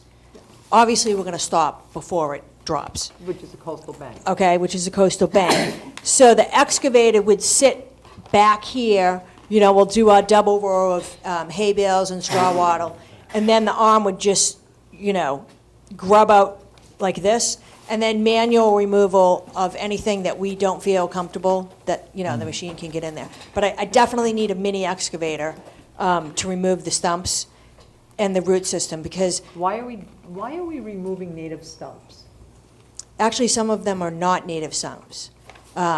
It's honeysuckle, and there's a hedge of arborvitaes that go down the lot line, and I'm not sure if it was the previous owner or the neighbor that planted them.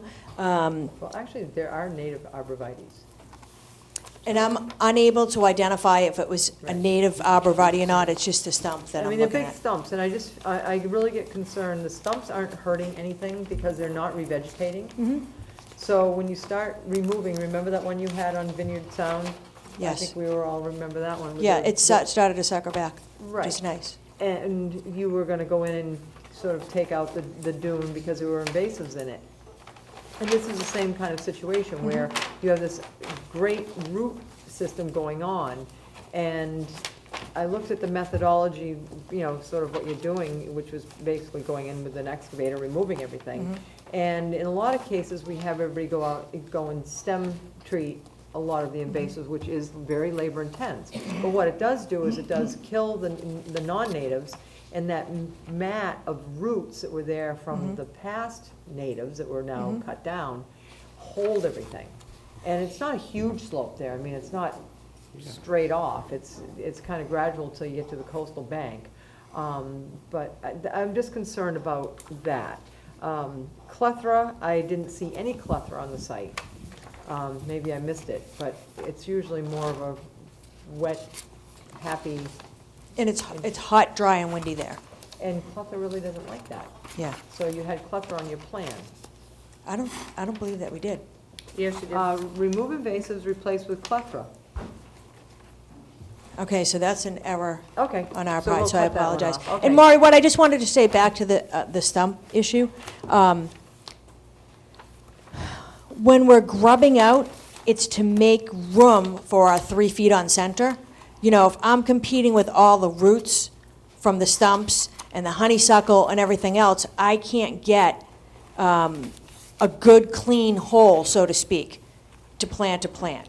I want, for example, like with the bayberry, the Virginia rose, they send suckers.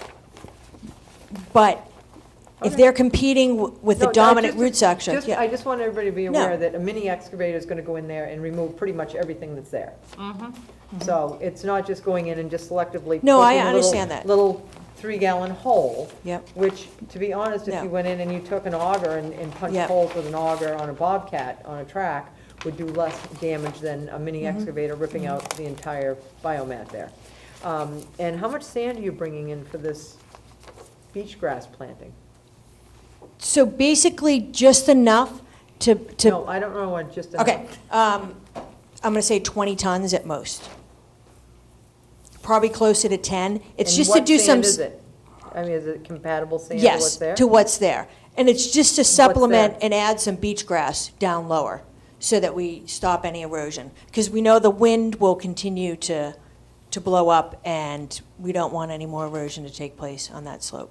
Wind erosion. Yes. Sand's not going to. Sand's not gonna do anything, I But when you put the 3.5-inch beach plants in, they'll anchor in pretty fast. I mean, we've planted some fairly exposed windy sites. And how are you getting out there with all the sand? Are you driving Probably. a dump truck out there and No, dumping? oh, God, no. So probably at that point, a skid steer will just come and put the piles, you know, by the foundation of the house and wheelbarrow out. I mean, it's not something that, Well, I'm not, actually, Yeah. after you bring in a mini excavator and ripping the entire biomass out, I don't know why you wouldn't bring a bobcat out there to dump it, because now there's nothing left out there. yeah, well, the point of what I'm trying to make is I'm not going to go on the edge with the machine. No, that probably You would be a know, good idea. it's easy enough to do from right there. And I just wanted to go back to an earlier point. I could drop off to you guys to see 20 before and after pictures of fairly good-sized projects with at least as an exposed area where we went in and we grubbed out and we removed all the root systems and we replanted, Could I you know, within a recommend month or something? two. and highly, Can I recommend for now on? Yep. Because everybody references, I had. yeah. Bring the pictures with you for these Sure. projects, it would be I would wonderful. love to. Because then when we can reference Yep. these before and afters of what you've done, Okay. it supports what you're Okay, yeah. saying. You got it. But he said, she said does not You do got that it. for us. So anyway, I'm not gonna keep going on that, but Winterberry and Clutha are really not appropriate off of that site.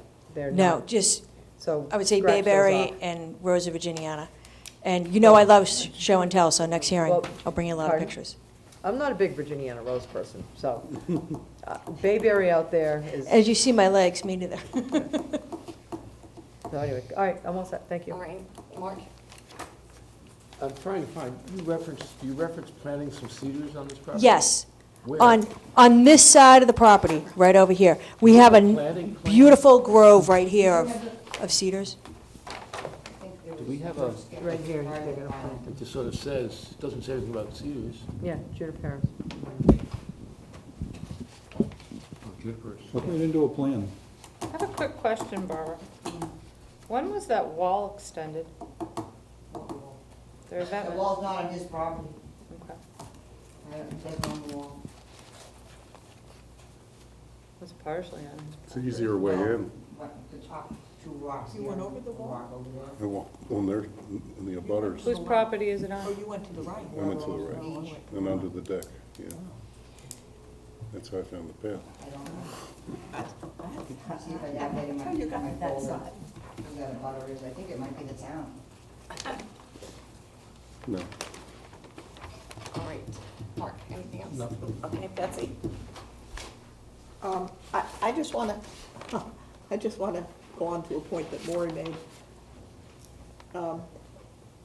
We're obviously particularly concerned when it was out on the dune, not taking that biomat, which is a good term to use.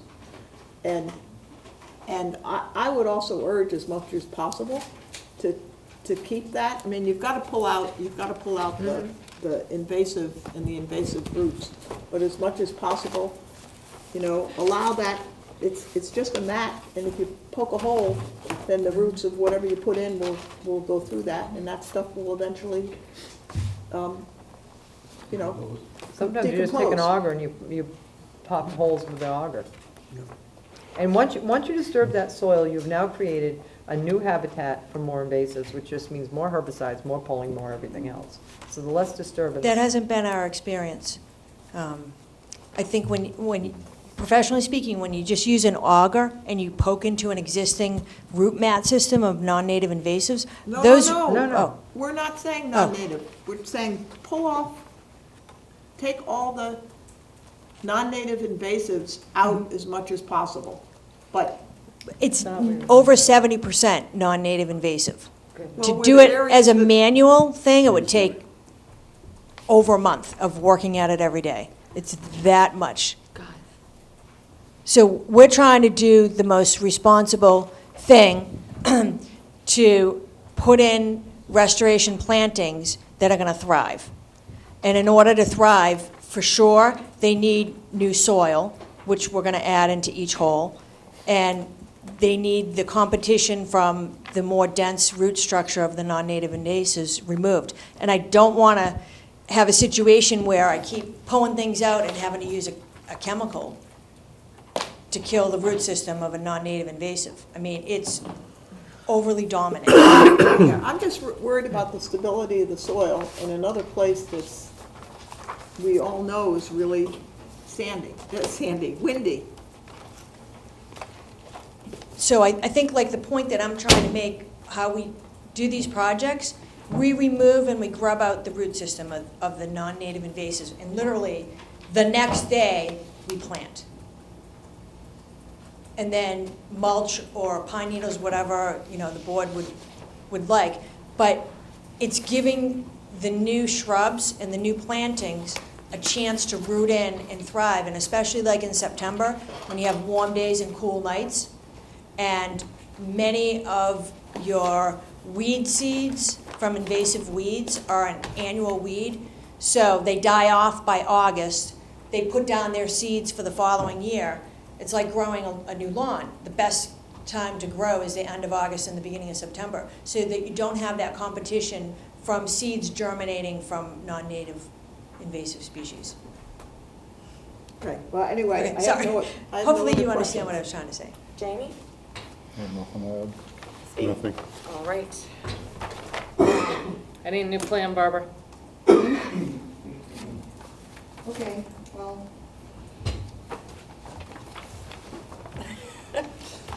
Want me to show the planting?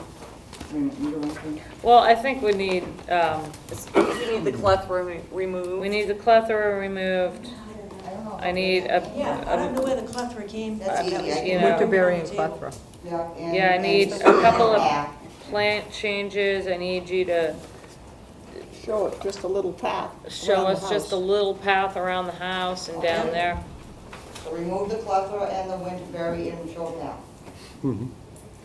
Around the house, excuse Okay. me, and make that little Quantity and size. dotted area come up landward. Come up closer to I the just house. want 10 feet off that house. Yeah. I'll move the dotted area so it doesn't come any closer than 10 feet to the house and leave that as the others back. Okay. And take those two species out.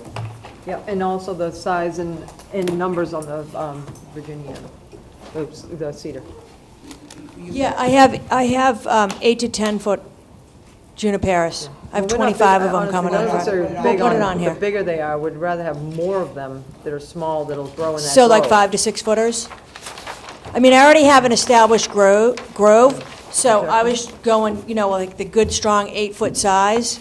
They're not, They won't survive all they're not gonna survive. And, Okay. just so everybody knows, the root ball on those are this big. So you're digging a bigger hole. Again, I'm not about bigger. I'd rather see more small, protected in And their denser planting, and configuration. dense, more Okay. dense. Because that's how cedars grow. They don't grow in soldier lines, they grow No, in that's not how, groves. we were gonna plant them in a staggered Yeah. fashion. You know, Maria, I need you to put where you're gonna put the Put the cedars. cedars. Like, I Okay. wanna see them dotted on the Okay, plan. absolutely. on the plan. The plan's just a little open-ended for an enforcement for my taste, that's Okay. all. If it wasn't enforcement, it wouldn't be so much, but. Yeah, it's- Sure. it's just a little open-ended And on I that. think what we're trying to convey is, understandably, the cutting was done without a permit. However, we're going to give back and revegetate the entire span instead of just where the violations took place. And the primary reason, again, once you remove the non-native invasives, it makes it much easier to grow things, and you're not We competing. understand that. What we don't understand is we don't have a plan showing that that's what's going to happen. You got it, we'll get it to So, you. you're gonna have to have a continuance. Okay, well, it's on you, kid. Where are you going? Going to Florida. Florida. Out of here. This is my last hurrah. How long You will mean it you're take you not to just do the not going plan to if I be came here? over? No, You're not she's going to be in gone. the state? She's not even gonna be here. Oh, Barbara. Are you going to come back and visit? No. But she's in Florida. We She's can visit flying her the in coop, February. literally. Oh, can we visit I'm you? gonna go save mangroves and manatees. Can we visit you? Yeah, Can I ask a Barbara, it's question? been a pleasure working with you all Yes, these it years. certainly has. It If- really Best of has. luck, enjoy it. All right, dates. Well, it all Let- depends, how long and how Well, we could just decline it then, right? She's July. not here. Yeah, Barbara, you have to stay. We're not giving you a continuance. Well, I'm not saying August I only have the 2nd of August. No, I'll be gone. Okay. I was going to ask if I went to her office tomorrow and dotted the trees, and she got that to you, like, before you leave, if that would be satisfactory. What's wrong with July 19th? You already have 4 continuances. But this is This submitting. should be. This is just submitting a new plan. Okay, that's fine. Because we really want to see Barbara again. All right, I'll take it back. All right. At the request of the applicant, I make a motion to continue to July 19th. Second. Anything from the public? All right, all those in favor say aye. Aye. Opposed, unanimous, so moved. Are you going to be here on the 19th? Yes, I'll be here on the 19th. All We're right. going to celebrate. We don't have to celebrate. We have to celebrate on the 19th. We have to And celebrate I'll on bring the lots of 2nd. show and tell for you guys, of pictures of other projects. No, we need it to be quick. Tiny break. I'm Okay. sorry. My Yeah, apologies. no, We're gonna have a 19th needs 2-minute to be break. quick.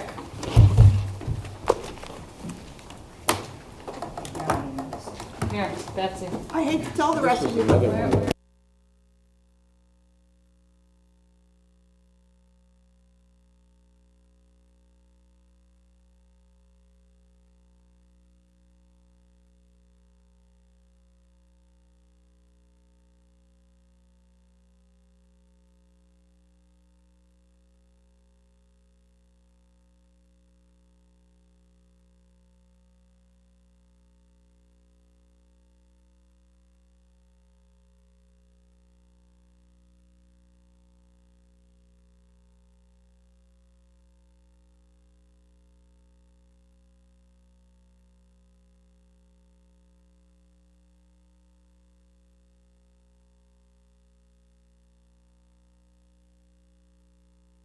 130 Quistit Avenue. This has been continued to July 19th. Yeah. Correct.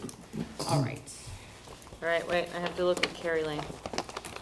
Hillary and Langley Steiner, 15 Carey Lane, Woods Hole, Massachusetts, Buckingham. for permission to construct an addition, enlarge the deck, convert the garage to living space, construct a new detached garage, install an in-ground swimming pool with patios and spa, new Title V sewage disposal system, native tree and shrub mitigation plantings, reconfigure the driveway and the associated clearing, excavating, grading, did. and landscaping. You do, for, I think this, there's also a building removal in this one, right? Yes, You they're did for getting rid of the 56 little shed. 56 Hamlin. That's more like I'm living sorry. space. I know you had to be here for one of them, Mary. I mean- All right, let's have a little order, please. Everybody. Jen. Hi, Tom. Hi, Tom. Hi, Tom. Good evening. My name is Tom Bunker, BSS Design, and with me again, Bill Waller, Stephen Spencer, Associates, and some architects, and Hillary Steiner is here also. If you have any questions, I hope you'll have no questions that any of us have to ask and answer. We had this first hearing June 7th, and early on, we said that we hadn't gotten a letter from Natural Heritage, so I believe the main reason that it was continued was because we hadn't got that letter. We did get it. The letter was issued June 21st, and the letter states that the project will not adversely affect the actual resource area habitat. That's under the Wetlands Protection Act, and under the Mass Endangered Species Act, this project will not result in a prohibited take of state-listed rare species. So that letter is in the file now, should be. There are a couple other requested changes.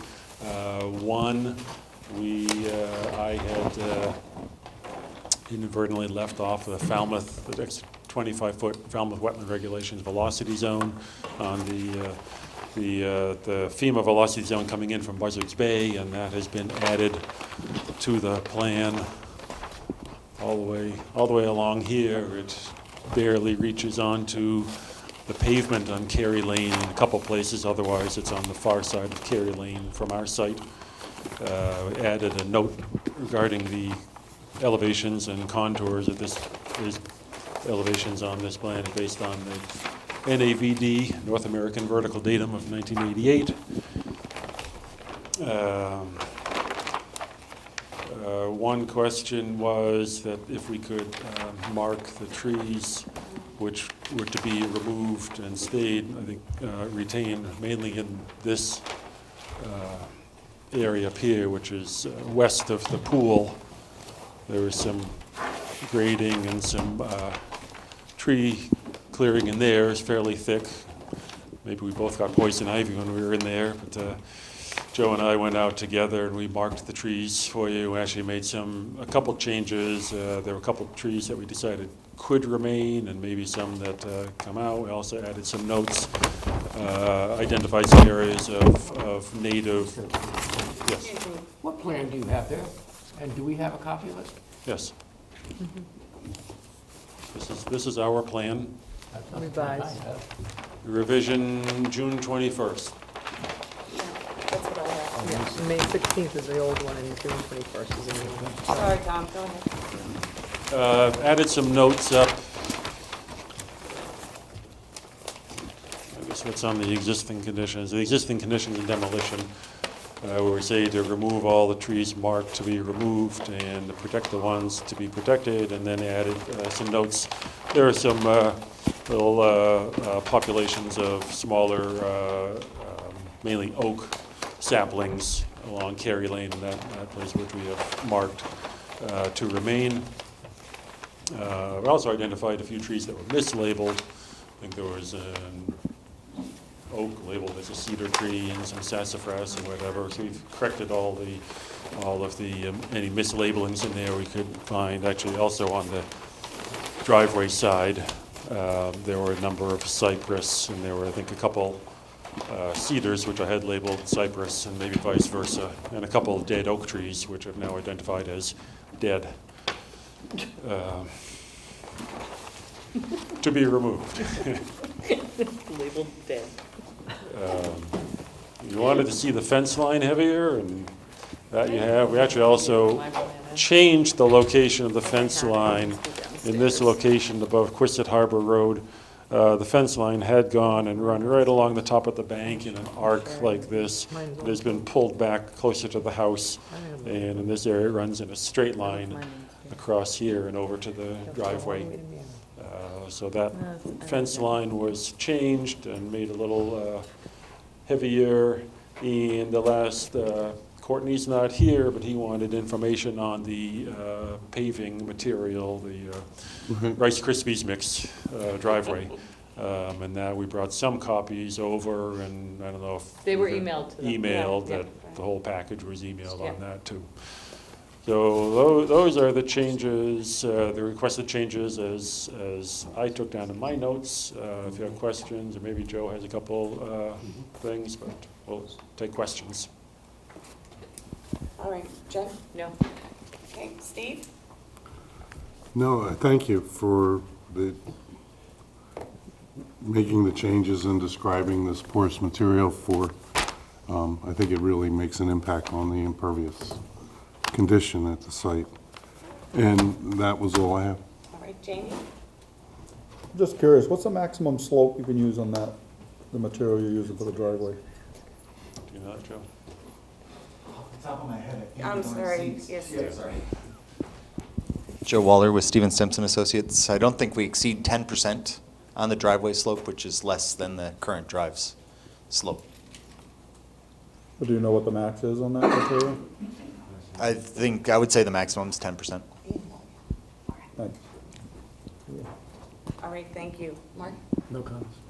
Maureen? That was one of my concerns. The literature was interesting, but I was concerned that it's almost, when you get velocity and volume, how pervious does it become? Or not become? Because now it's overwashing, because the polymer, from what I understand, it still has a deflection of water to it. I mean, it's not sand. Sure. It's holding particles together, but there's still air space between the particles. So All right. you do have. Well, you know more what, space for- like everything, it's trial by fire. I'm gonna go out and watch that one, because, just so you know, the pervious pavement that was starting to be the big rave here, it does not work in New England, because as soon as you sand and salt, you fill up all those little places. In Florida, it works wonderful. Not so much here, and that's my one concern there. That, yeah, down there, that, you know, over time, just organics, everything get into these pores that were once open, and now they're not so open. And especially with that hill, that, you know, the grade of that driveway is steep, that if it does happen, I think it will be something that we'll watch, because this is a new material. And maybe you know, some kind of Beacon Hill berm or something will have to go in to divert any runoff and be caught into a catch basin, or some kind of box drain in the driveway. You do have the driveway cross slopes. I did see, yeah. So But again, it's a lot of surface area, and it's a new material, and you can't like pick on it until we're allowed to. Yeah. But at the very least, it'll be better than what's there. Yes, slope and that is an improvement to the site, and thank you for all, oh, and the pool fence. Did you say anything about the pool fence? Yeah. Did I miss it? Was I sleeping? Well, we made a heavier line type, and the alignment was changed. Okay, fine, as long as it was addressed, that was it, thank you. Yes, thank you. All right. Motion Tom, closing give you a hearing. colored picture for this too? Not on this one, but. Not on this one? Oh. A motion to close the hearing and take it under advisement.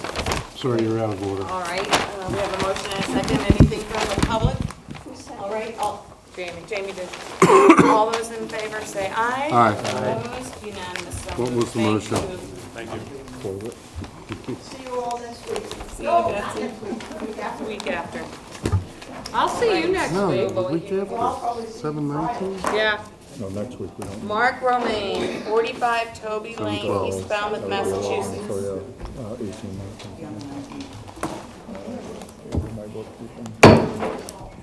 I knew that was coming. Yeah. For permission to reconstruct the existing seasonal dock, which includes removal of the 4-inch by 4-inch posts and 4-inch PVC pipes, and replacing with 2 6-inch by 6-inch posts and 4 10-inch diameter pilings, and to reconfigure the existing 6-foot by 14-foot float with a 6-foot by 16-foot T float, which is no longer the case. All right. Mike. Thank you, Madam Chairman, members of the commission. Michael Borselli, Falmouth Engineering. I represent the applicant. I'm joined by Brian Wall. Brian, if you remember, did write a letter in the beginning about how this conforms to the regulations related to docks and velocity zones, and he's here if there's any questions. I'm having a little trouble hearing you, Mike. Sorry. Maybe it's me. That only works for the. I know that. I'm joined by Brian Wall tonight. Oh, you don't have to say the whole thing, just that last part. Okay. So this is a continued hearing.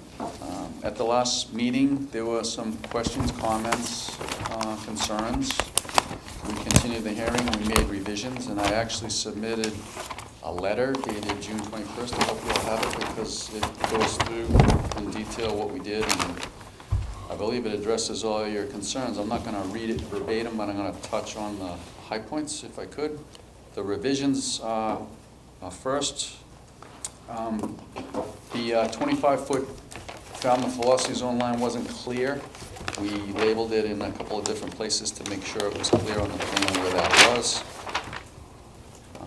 The next set of description of the revisions is all efforts to reduce the footprint of the dock to make it clear it's in effect the same footprint. And those include the fixed walkway width was reduced from 4 feet to 3 feet. That'll also have the result in a lighter seasonal section. The proposed ramp has been reduced from 3 feet to 2.5 feet. The float size that we were hopeful to have at 6 by 16, which is the maximum allowed by you, or 100 square feet is, that's 96 square feet. But we reduced it back to the size of the float that exists, which is 6 by 14. The stringers have been changed from 2 by 12s to 2 by 10s. This is another effort to lighten the overall structure for seasonal removal. The number of stringers was reduced from 4 to 3 because we narrowed the walkway. Another effort to lighten the overall removable section for seasonal removal. The applicant has 3 real reasons and 3 motivations for why he wants to make the improvements to the dock. First off is he wants to feel more secure in tying his boat there and not worry about the flimsiness, if you will, of the dock to secure his boat. Second is he wants to make the dock more easily maintained and removable in the off-season. By easily maintained, we think it's better to have the 10-inch permanent fixed pilings, a total of 4, as opposed to 8 4x4 posts and 2 PVC pipes. Those have higher potential for ice uplift. They stay in all year round. It's important to note the 4x4 posts and the 4 PVC pipes stay in year round, and only the walkway sections and floats are removed. So we're basically substituting for those pilings with 10-inch pilings that would be driven and much less susceptible to ice uplift.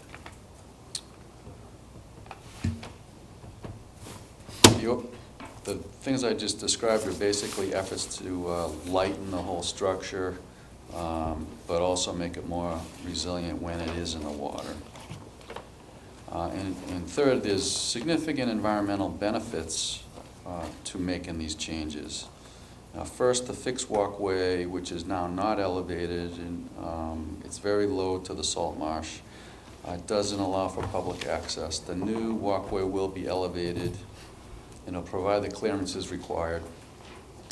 The new walkway, in addition to being elevated, will have through-flow decking, which allows for sunlight penetration, which is an environmental benefit. The new 6x14 float will have more environmentally beneficial, more environmentally friendly materials. The buoyancy underneath will be the poly plastic encased buoyancy.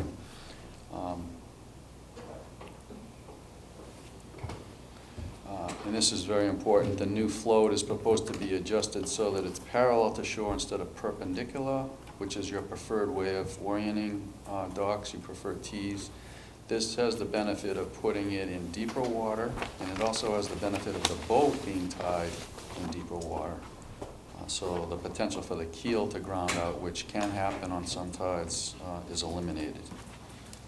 So all of these things I just described are environmental improvements, and they're actually right out of your regulations if it were a new dock. These are things that you'd expect that the current dock doesn't have, that the revisions and rebuilding of it to still be seasonal, but there's also environmental benefits. So I think in the end this is approvable, and I believe we've convinced you that it's not any bigger and that it'll continue to be seasonal. And I'm here to answer any questions. Great. Thank you. Jen? Mike, you haven't convinced me. I'm sorry. I'm just looking at your dock profile, and my comments from the original hearing stand. I don't like the installation of the 10-inch pilings. I understand what you're trying to do, but I think it's a really dangerous precedent to set. This isn't a velocity zone. This is, like I said, if you look at the dock profile, a much larger, it's much more substantial. I can show you pictures of little seasonal docks that have been transformed into, even though this one's going to be seasonal, more permanent structures, and they are quite larger. So my comments from the original hearings. It's the velocity zone, and I can't. I'm just uncomfortable with it. The footprint of the dock is the same size, and it is seasonal. I can show you, Mike, other docks that you have permitted that you have said that the footprint is the same size, and they're substantially larger structures. I was an approved dock by this board, and it's the same size. No, I understand it. I have my opinion, Mike, and my opinion stands. I'm just pointing out the facts. It's not bigger. I gather you want to address this. Just one very brief comment. Brian Wall for the record, for the applicant. I think it's important to remember what the standard is, and the regulation at issue is 10.16, excuse me, 1H1, and what that, it doesn't talk about bigger or smaller. It says no new docks or piers or extension of an existing dock or pier may be constructed in any FEMA velocity zone. I think the issue here is that the commission, when it adopted that regulation, did not want to put new docks in velocity zones, or literally, as it says, extend them further out into that zone. And so the question isn't whether the dock is bigger or configured differently. There's an existing dock now, and then there's going to be a rebuilt dock that is no further out into the watershed than the existing dock, and that's the standard. Thank you. Thank you. Thank you, Brian. Maureen? You're putting 10-inch pilings, and they were 4-inch pilings, so you're increasing, permanently impacting the bottom. This area is ice prone, and there are no bubblers to keep the pilings from coming up, and whether there are docks on it or not, ice pulls pilings out, all by the loads of them standing there.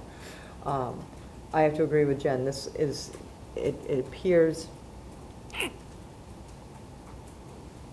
to not be the same as the original Chapter 91. The float is bigger by 12 square feet.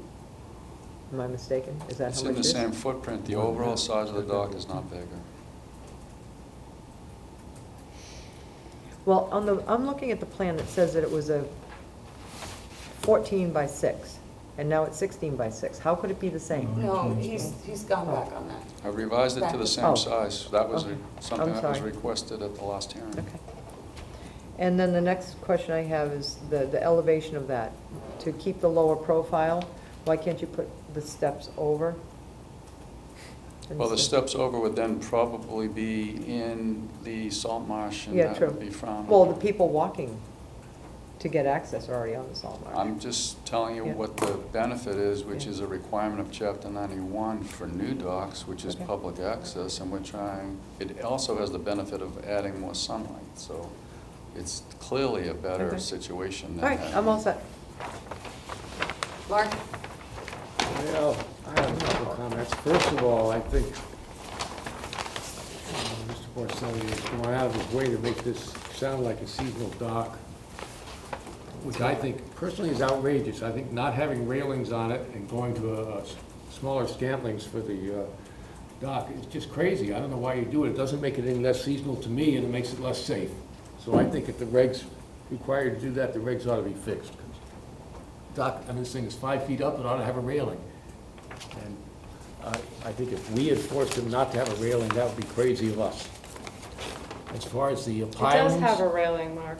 Pardon? It does The new have one a has a railing. railing? Oh, I thought he said it replaced the, removed the deck. They're gonna take the deck and remove the railing. No, it has to have railings, doesn't it, Mike? It has It railings. has railings, Okay, has to have railings. yeah. I'm not sure about the pilings. In a sense, the old posts going in and out every year probably have more disruption to the bottom than 2 pilings permanently set in there.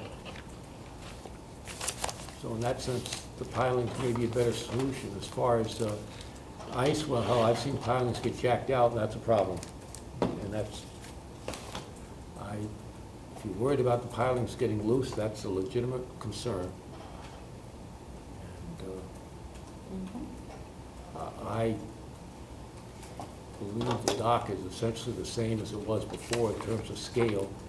It's just a little less seasonal with the pilings. That, to my mind, the only practical difference is having 4 pilings instead of whatever number of posts there were. There were 8 posts and 4 pipes. In both cases, they stay in the water year-round. Every time you put those pipes in and out, you're screwing up the bottom. I don't know if they're screwing pipes or if they just rest on the bottom. Well, he He just said they just just said they they stay in the stay water. They stay in the water. They- He just the pipes said- stay in? Yes. Yeah, Yes, that's and- what he just Until said. they get jacked up Yes, by and ice. my point is a 4x4 post or a 4-inch diameter PVC pipe is much more susceptible than uplift than a 10-inch pile driven. And of course, we would do bubblers if you were concerned, you could make it a condition. But my point of saying that is there's more potential for jetting and disruption of the bottom to reinstall the 4x4s and pipes than if you hopefully one time with bubblers, dry pilings. Or maybe every 5 or 6 or 10 or 11 years, like all other docks, you have those severe winters, you might have to deal with it. But the frequency of jetting is dramatically less. I agree. You're not supposed to be jetting anyway. Well, they're not supposed to be jetted anyway, but those Yeah. pipes, I don't know how you're gonna put in PVC unless you jet it. Well, it's already in there. Well, the piling's gonna have to be jetted too. I mean, Well, some people claim they don't jet them. oh, they all jet them, they were doing it in Falmouth Inner Harbor today, come on. Pilings are Okay. Let's just be real. Pilings are jetted to start them and then they're driven. Way bigger than the old ramp? Is there anything else, Mark? Nothing else. All right, Jane? Jen, is your hang up the pilings? Is your issue the pilings themselves? My issue is the pilings, my issue is grandfathering these tiny little seasonal structures in the velocity zone and then coming in with a substantially bigger structure. My argument also is that the sheer nature of the smaller structures limit the disturbance to the bottom by the boats that are allowed to bring in. You start giving more substantially sized structures and everything, they're going to bring larger boats in that that area cannot handle. And it doesn't matter if this particular applicant only has a little tiny whaler or something, when you start taking these little structures that are in a velocity zone and you start enlarging them, and you are, and I have the photos of different docks around town that went from these little pipe-supported structures to these monster structures, and then the vessels that were tied to them, you know, you're causing a lot more impact to the bottom. They changed But he's not dramatically. increasing the size of the dock. Right. For, you know, the velocity standpoint, I mean, I don't like the pilings. I mean, if it's seasonal, it's seasonal. Remove everything. I mean, you know, you guys can improve it, that's fine. I have my opinion. You know, because I see the PVC pipes is more susceptible to flying out than 10-inch pilings. I'm not saying I agree with 10-inch, but, and then, of course, the rejetting. Well, that dock was supposed to be a seasonal dock and removed. That's what we were told in the RDA process when it came in. But the PVC pipes aren't removed. They're supposed to be, but they don't. No, they No. never said that, ever. They stay in year-round. The It was pipes supposed to stay be in. a seasonal seasonal dock. dock. Okay, so by the definition of a seasonal dock, the pilings have to be removed. It depends on how it was originally permitted. This one was approved under an RDA. It was never discussed about the pilings. The pilings have historically stayed in so that they don't have, they hope they stay in so they don't have to rejet them. That's why they stay in, the pilings that are there now. The posts that are there. Whatever you want to call the things that are in the ground, right now, they stay in the ground, so they don't have to, they hope they get through a winter. So they don't have to keep them putting them back in. Yeah, they hope to get through a winter. Yeah, I mean, But that's the argument for the more permanent. this is going to have less kind of disturbance possibly in the long run. It's just a more substantial structure. Look at the profile. Look at the profile on your plan. That's my issue. I mean, these structures are in a velocity zone, you know? Did the applicant provide a storm plan on how they would when they would remove it? I mean, this board's denied proposed structures in a velocity zone because they didn't have a storm plan. So, you know? I mean, it's your decision, guys. It's whatever your comfort level is. I don't have a comfort level. But my comfort level, my lack of comfort level also is a result of years of seeing these things out there, seeing these types of structures out there, seeing how they're used, so. All right. Is that it, Jamie, or did you have another? Just one more. I Sure. don't know if it's relevant to this. I think it is. Is the 10-inch size important for their, do you know what I mean? No, if you wanted to condition them to be 8-inch, they could be 8-inch. And I don't know if that's really. What's, you know, I mean, if it's 10-inch, 8-inch, I mean, it's really, honestly, at this point, it's not gonna make that It much wouldn't of a be 4. difference. Well, if it's 8-inch compared to a 4x4, it's. Anyway. The point of the pilings is to try to make it so you don't have to disrupt the bottom. You're trying to mitigate against that as best you can. Steve? I mean, one thing, Jamie, I wouldn't get, but I wouldn't get hung up in the, you know. Well, I'm just trying to, my take is that, you know, these seem to be a better solution than PVC that You know, this could is. potentially have to be. I think we're getting into deliberation here. Okay, We've Sorry. gone over and over this. Steve? Thank you. But that's clearly the debate. The current structure is, I don't think it's usable in its current condition this year, so you probably would have to be replacing the posts. Well, I think you would assuredly would have to. And it's unsightly. I think the posts are not vertical, let's just say. And this system offered with the see-through decking, and I'm listening to the permanent about the 10-inch post, but I think this is a far better solution and probably is, well, certainly is an approximation of the existing condition, which is already approved. So, yeah, that's all I have.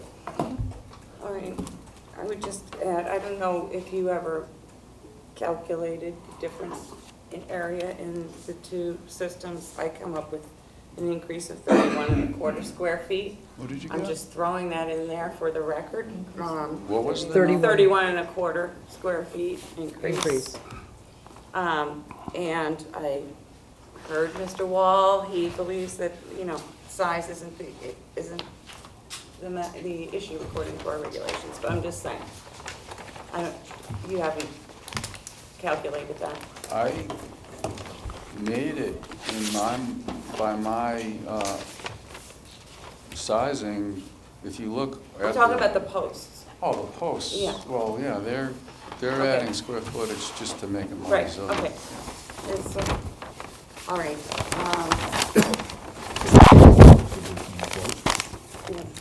Yeah. You said 31 square feet. You said meant 31 square inches. No, 31.25 square feet is what I meant to say. But, well, the increases in the posts aren't causing that much of an increase.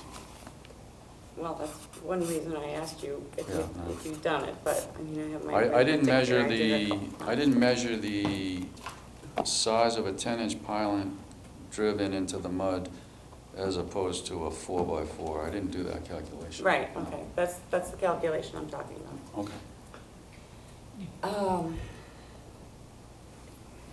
Motion? Make a motion to take it under advisement. Close the hearing. Close the hearing. I'll second it. All right, you have a motion and a second. Anybody else from the public want to say anything? All right, all those in favor of closing the hearing say aye. Aye. Opposed? Unanimous, so moved. Thank you. Thank you. Night, Mike. Night, Brian. Thank you, you too. Mike, I'll send you that email tomorrow. On, yeah, that other one. No. I can never remember it past before. 415-926-535. Engineers know it. That's scary. Okay. All right, so our final continued NOI tonight. The Town of Falmouth Planning Department, Erik Bryan from Locust Street to Crane Street, Falmouth, Mass. This is the Shining Sea Bikeway rehabilitation. Yes, Madam Chairman, we continued this hearing for the issuance of a natural heritage letter. We did receive that. I did let the project team know that I didn't feel it was necessary for them to attend. And then we got Dr. Gross's letter from regarding the black locust. I immediately forwarded it to the project team, and they did respond. Unfortunately, I forgot to print that email out before the hearing and stick it in the file. Because it was sent to me and not Courtney, so she didn't have a chance to do that. Right. I have it up, I can read it to you, but they feel their plan addresses it. This is, in essence, the black locust trees will be cut flush with the existing ground and the stumps and roots left in place. Herbicide will be applied For 5 to the years. remaining black locust stumps during construction. The 102.3 specification states the general expectation of the treatment results is that there is no regrowth of targeted plant species at the end of the first season unless otherwise addressed in the invasive plant management strategy. Any continued herbicide application post-construction would be the responsibility of the town. If this fits the outcome effective if through and fully performed. In Mr. Gross's email, the existing tree roots interfering with the proposed paving will be pruned by a certified arborist. Then the removal of the roots is allowed for placement of a new gravel base and patching of pavement. There are no other root removal is proposed. Root barrier will be installed in locations where roots have been pruned to prevent further encroachment. Root barriers will also be considered by the certified arborist and will be installed at locations they deem to be effective treatment. Okay. Which Thank means you. we're going to have to condition it Just a minute. highly condition it. Right. Because we don't know where they want them, and that was part of the problem when we were going through as a team before it came to you, is I wanted to know exactly where the locations of the root barriers were. Okay, could you have that printed and put in our Yes, absolutely. in our folders Yeah. with the deliberation? Yes, I absolutely will. In fact, I'll forward it to all you guys right now. I will, of course I will forward it to you. All right, Mark has a question. Yep. Janice, your understanding that, it sounded like what that said is if they apply the herbicide, they don't have any growth after the first year. Does that mean there's never any growth on those particular stems, or do they have That's to do it what it again? sounded like to me, but I don't care, but I just want to make sure they keep doing it, because that note that was sent around to black locust is really a terrible Tenacious, scourge yeah. to pavements. They say the general expectation of treatment results is that there is no regrowth of targeted plant species at the end of the first season. At the end of the first year. Yeah. And then any continued herbicide after that first treatment would have to be the responsibility of the town. Oh, I see what you're saying. So they're saying that they have the expectation that there's not going to be any regrowth, where the document you got from Dr. Gross says Yeah. that the treatment's not effective. 5 years. Yeah. That's good. You know, I think it's a great effort that they're putting in, but unfortunately, this town doesn't even have enough money or time or energy or manpower to even mow the bike path. So I hope when we condition this, that somebody from the finance committee or someone budgets this, because we can condition anything. We have Bourne's Pond that they never did the study. The Bikeways Committee did receive, I A grant? believe, Environmental bond. an article of, they believe town meeting approved a Yes. $50,000 maintenance article for Right. the bike Yeah. path. Awesome. Yeah, or Because that's maybe even the- 85,000. I mean, it's a great effort, but it's Yeah, just, right. without the follow-through, then it's really a waste. The only concern that occurred to me is we have state funding in the form of some kind of environmental bond, is that right, Mhm. on this? And I just want to make sure that, you know, doing something like this Herbicides doesn't is violate okay. the terms What, of. the herbicide application? Yeah. Okay.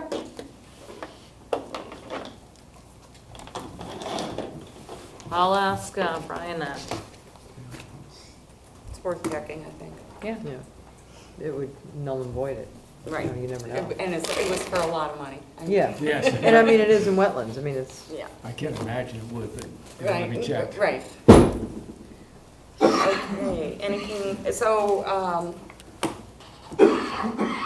anybody else have a comment on this? oh, I just hope them good success, because this is not an easy project. Right. Mm-hmm. All right, so motion? Motion to close the hearing, take it under advisement. Any comments?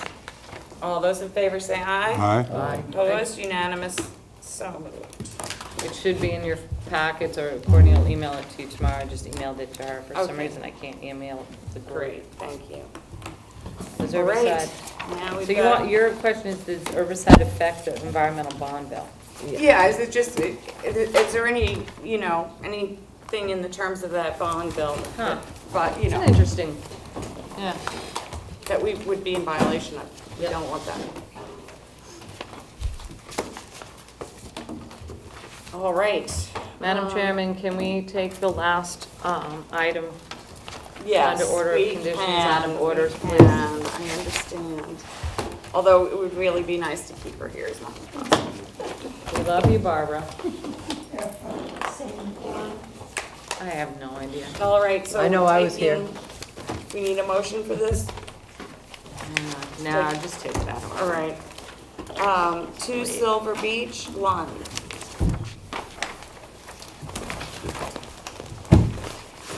I'm trying to find here. It's all of them. All right, so, That was with the concrete patio in the back, right, Barbara? yeah, and the AC pads. AC pads, And and required mitigation mitigation. plantings, and then a butter came and wanted to keep the rhododendron for some reason. And we also to put in, I did give you, I'll take that road, wasn't usually compensated. Yeah, her argument was that invasives would move in if you cleared out that area. And you're gonna block off the dumping path and,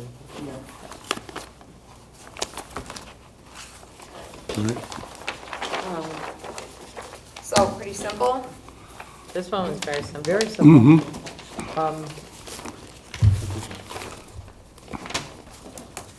Are we keeping the roadie, or are we? We're keeping the road. We are? Yeah, I would, that would be my preference. I would agree. Impassioned plea. We have a motion? So I make a motion to accept as discussed. All those in favor say aye. Aye. Opposed, unanimous, so moved. Very much. Thank you, Barbara. Thank you, Barbara, Yep. and best of luck. We'll be back I'll on the see you that, 19th. we already made Send her us come a back. postcard when No, it's she's on. gonna be Barbara, back. when's your, Oh, that's right, you're Oh, coming you're back. welcome. when's your leaf day? End of July, around there? Yeah, probably August 1st or so. Yeah. So we'll stall her one more time. Yeah. Miss me, Glenna? Yes, we are. We are. You guys have a lot of patience to be on this board. Thank you. I'm going to say that, yeah. Yeah. Thank you. It does go on and on. Good night, Barbara. All right, 21 Bay Shore Drive. How about 123 Oh, I'm sorry, Shore? 123 Shoreward. Oh, I'm having going backwards now, too. Major trouble with my contact lens. It's okay. So, Yeah, your patience is. no, it's just like more Shorewood, trouble than it's Shorewood. worth. Okay, the Shorewood, this was the one where, he's redoing the house and he's not gonna have any deck or anything. It's just gonna be the walkout. Oh, those two sheds. It was a board, it was a Mike Borselli plan. They were moving the two sheds. Somebody wanted him to add the AC units, limit of work along the zone B line of the coastal bank, and he needs a revision date on the plan. Did he give us all that? I can check. I didn't see it come in. Yeah, I don't know that it's here. No, it's It's over over here. there, okay. It's over here. We did get it? I don't know. Well, Oh. we didn't get 12 Oh. copies, but No, I don't wouldn't need have 12 expected copies. I that. just want to,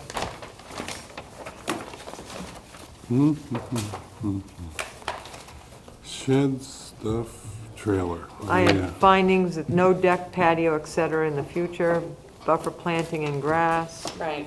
No, we No did deck, not. no patio, no additional impervious. No, we did not. We did not. No. See, So, he's had 2 weeks. 2 weeks. He's gonna Probably draw out a in the hallway. square You on want it to for haul the him in here so conditioner you can yell at him? and change the date. No, next time I'm going to say, we're not going to close it until we get it. That's exactly, you don't get the biscuit anymore. You're a bad dog.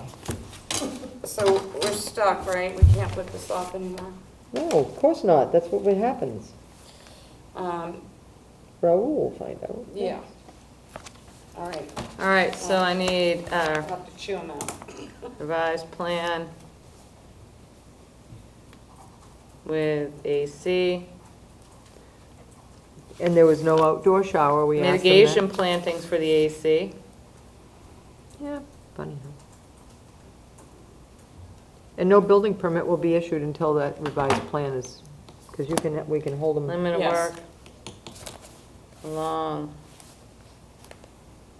zone A, CB.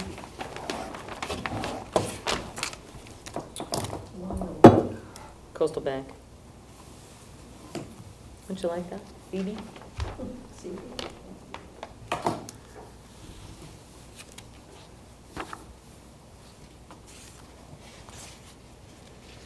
And what's the other And we one? had no findings, no deck, patio, et cetera, in the future? Correct. Yeah, okay. No impervious, no Yeah. increase in impervious, no nothing. Yeah. Towards the resource area. Resource Yes. area, yes. Well, I mean, you may, okay. We're removing those two sheds, right?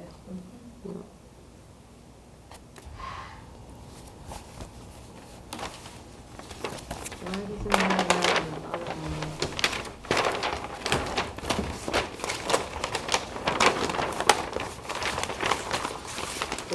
It is sheds to be removed, right? A dormitory, wasn't it? Hmm, Okay.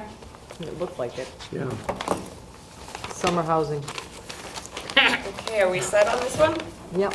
And now you're gonna put it, that no building permit will be issued until revised plan? Yes. Absolutely. And we will accept that as discussed. Second. All those in favor say aye. Aye. Aye. Opposed, unanimous, so moved. All right, now I think we're at 21 Bayshore Drive.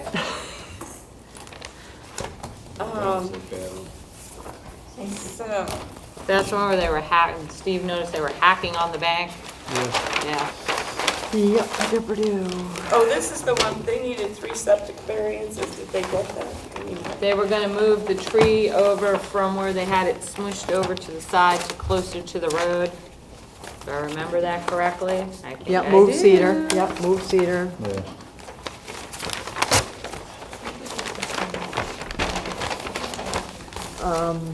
No, they're not all the same. Double row of staked straw bales. Hang on, guys. Wait a minute, I have to find this one. Yeah, this one. Yeah, it's that. They have to apply for a variance for the septic, do you need that? Yeah, 3 variances. 3. Didn't they already apply for the variance for the septic? I Uh, thought he said he thought applied. They applied, and He was supposed to submit it to us. so, I can Well, honestly that say could that condition probably that. didn't happen either. So submit variance from Board of Health. No vista permit. Move cedar. we have that, right, and they're not going to vista prune. Yep. And there's no vista, and no more pruning on the, no more pruning on the bank. Right, they had to apply if they wanted a window corridor. Right. There was no limit of work on the plan? Yeah, there was. No. I'm looking Oh, yeah, at I'm it. sorry, yes, there was, I'm sorry. But I know what I have, I'm sorry. The double row of stake bales because of the steepness of the slope. That's a big limit of work. Want to say, Oh, yeah. I mean, that's gonna, that limit of work's gonna be like that, that's gonna be like that one. That's gonna be big. well, what do you, I mean, I don't care if it's double or something, but it's... It's not gonna be wattles. It's not going to be wattles, because that's a that's a steep That's a really steep slope. slope, and there's so little room. I think that that when they get this new house, they're only like 2 feet off the limit of work, not even. Right. The stairs are 4 feet off, and the whole deck, and the deck is 3 feet off the limit of work. Usually, we don't even let them do that, but this is a reconstruct. The deck's elevated now. Yeah. Right. But the garage is only, and that's a slab, that's only 12 feet off the, 15 feet off the limit of work. I mean, it's just so steep. And nobody puts a silt fence in correctly. No, they don't. No.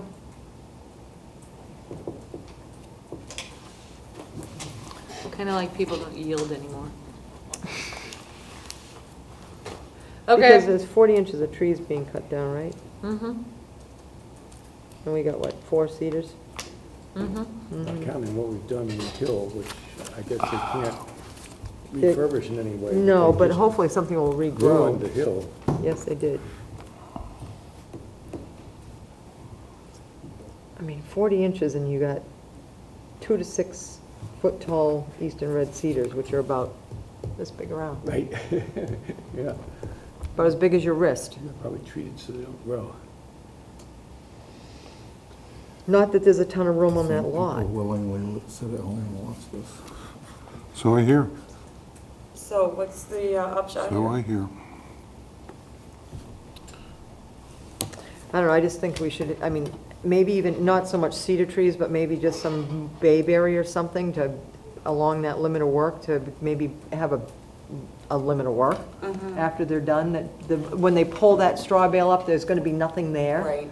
After the limit of work is pulled up, then that would be revegetated with bayberry, That sounds good. or clethra or something. Revegetate with bayberry, got Yeah. it.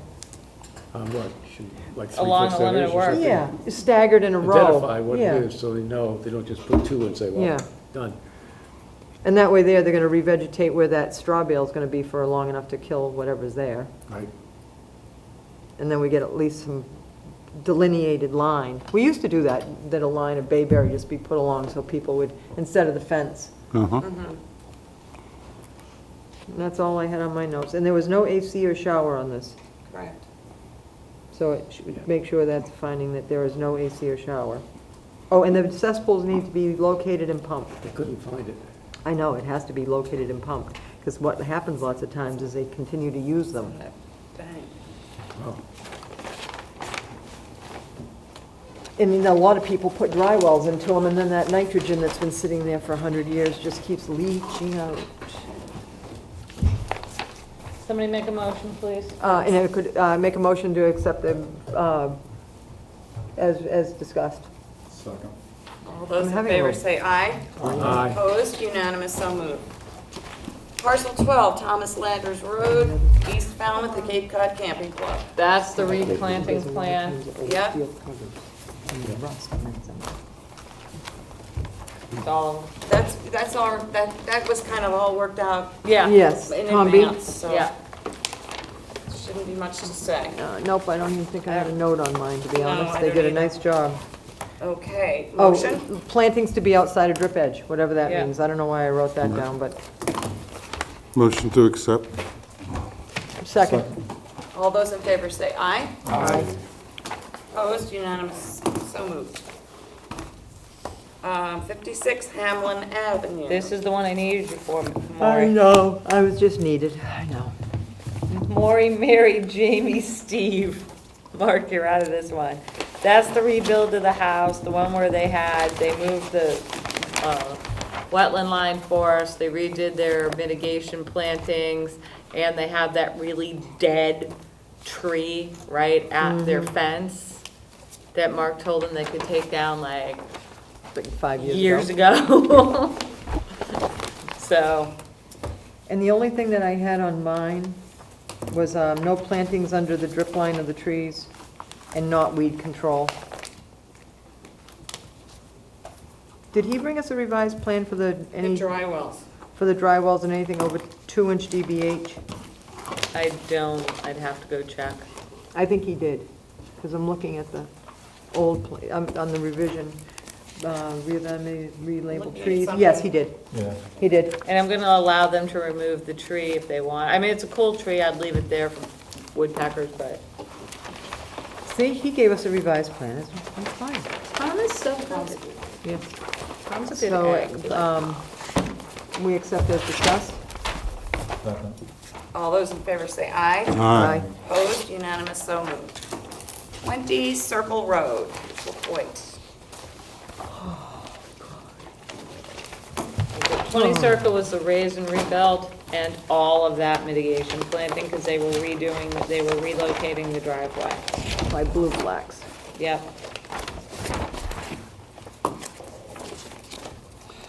Oh. The quorum for that is,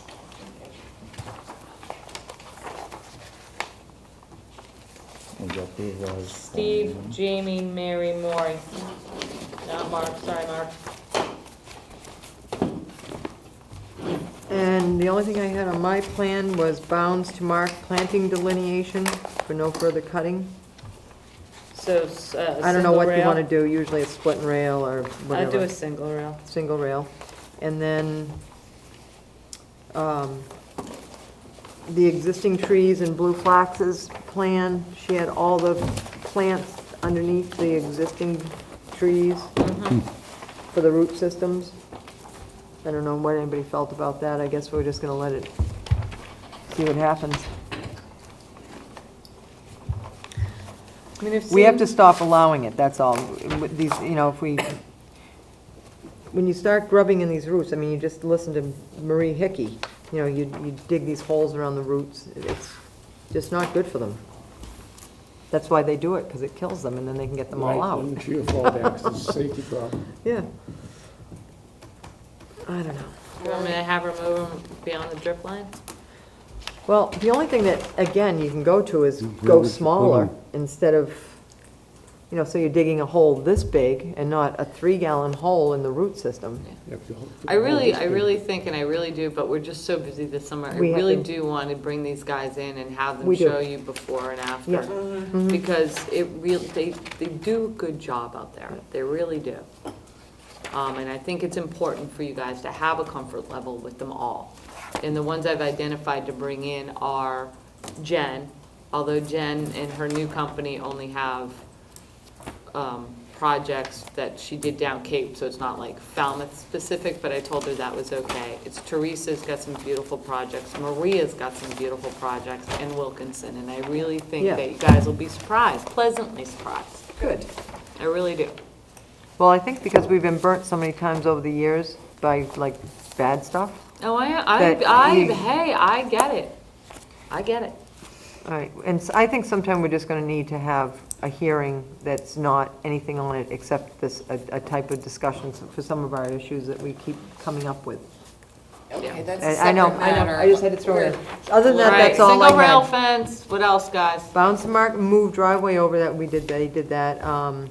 And the only thing, I don't know if you have to have a finding, is that there were 139 inches of trees, caliper trees Yes, removed. that sounds like a good finding to me. 135? 139 inches of trees, Nice. caliper inches removed, and only 50 replaced. And that's... Got it. And no further mowing of the in the understory. That was a no. All And I right. think that was it. I don't see anything else in red. Anyone else? No, thank you. Motion? To accept. Second. All those in favor say aye. Aye. Anybody have Opposed? an Unanimous, so elastic moved. over there? An elastic? An elastic You line steal around. my And elastic everybody's all the favorite time. motion? Just a minute. No, I don't really need one. Motion Don't to worry about it. adjourn? Yeah, that's the one. Second?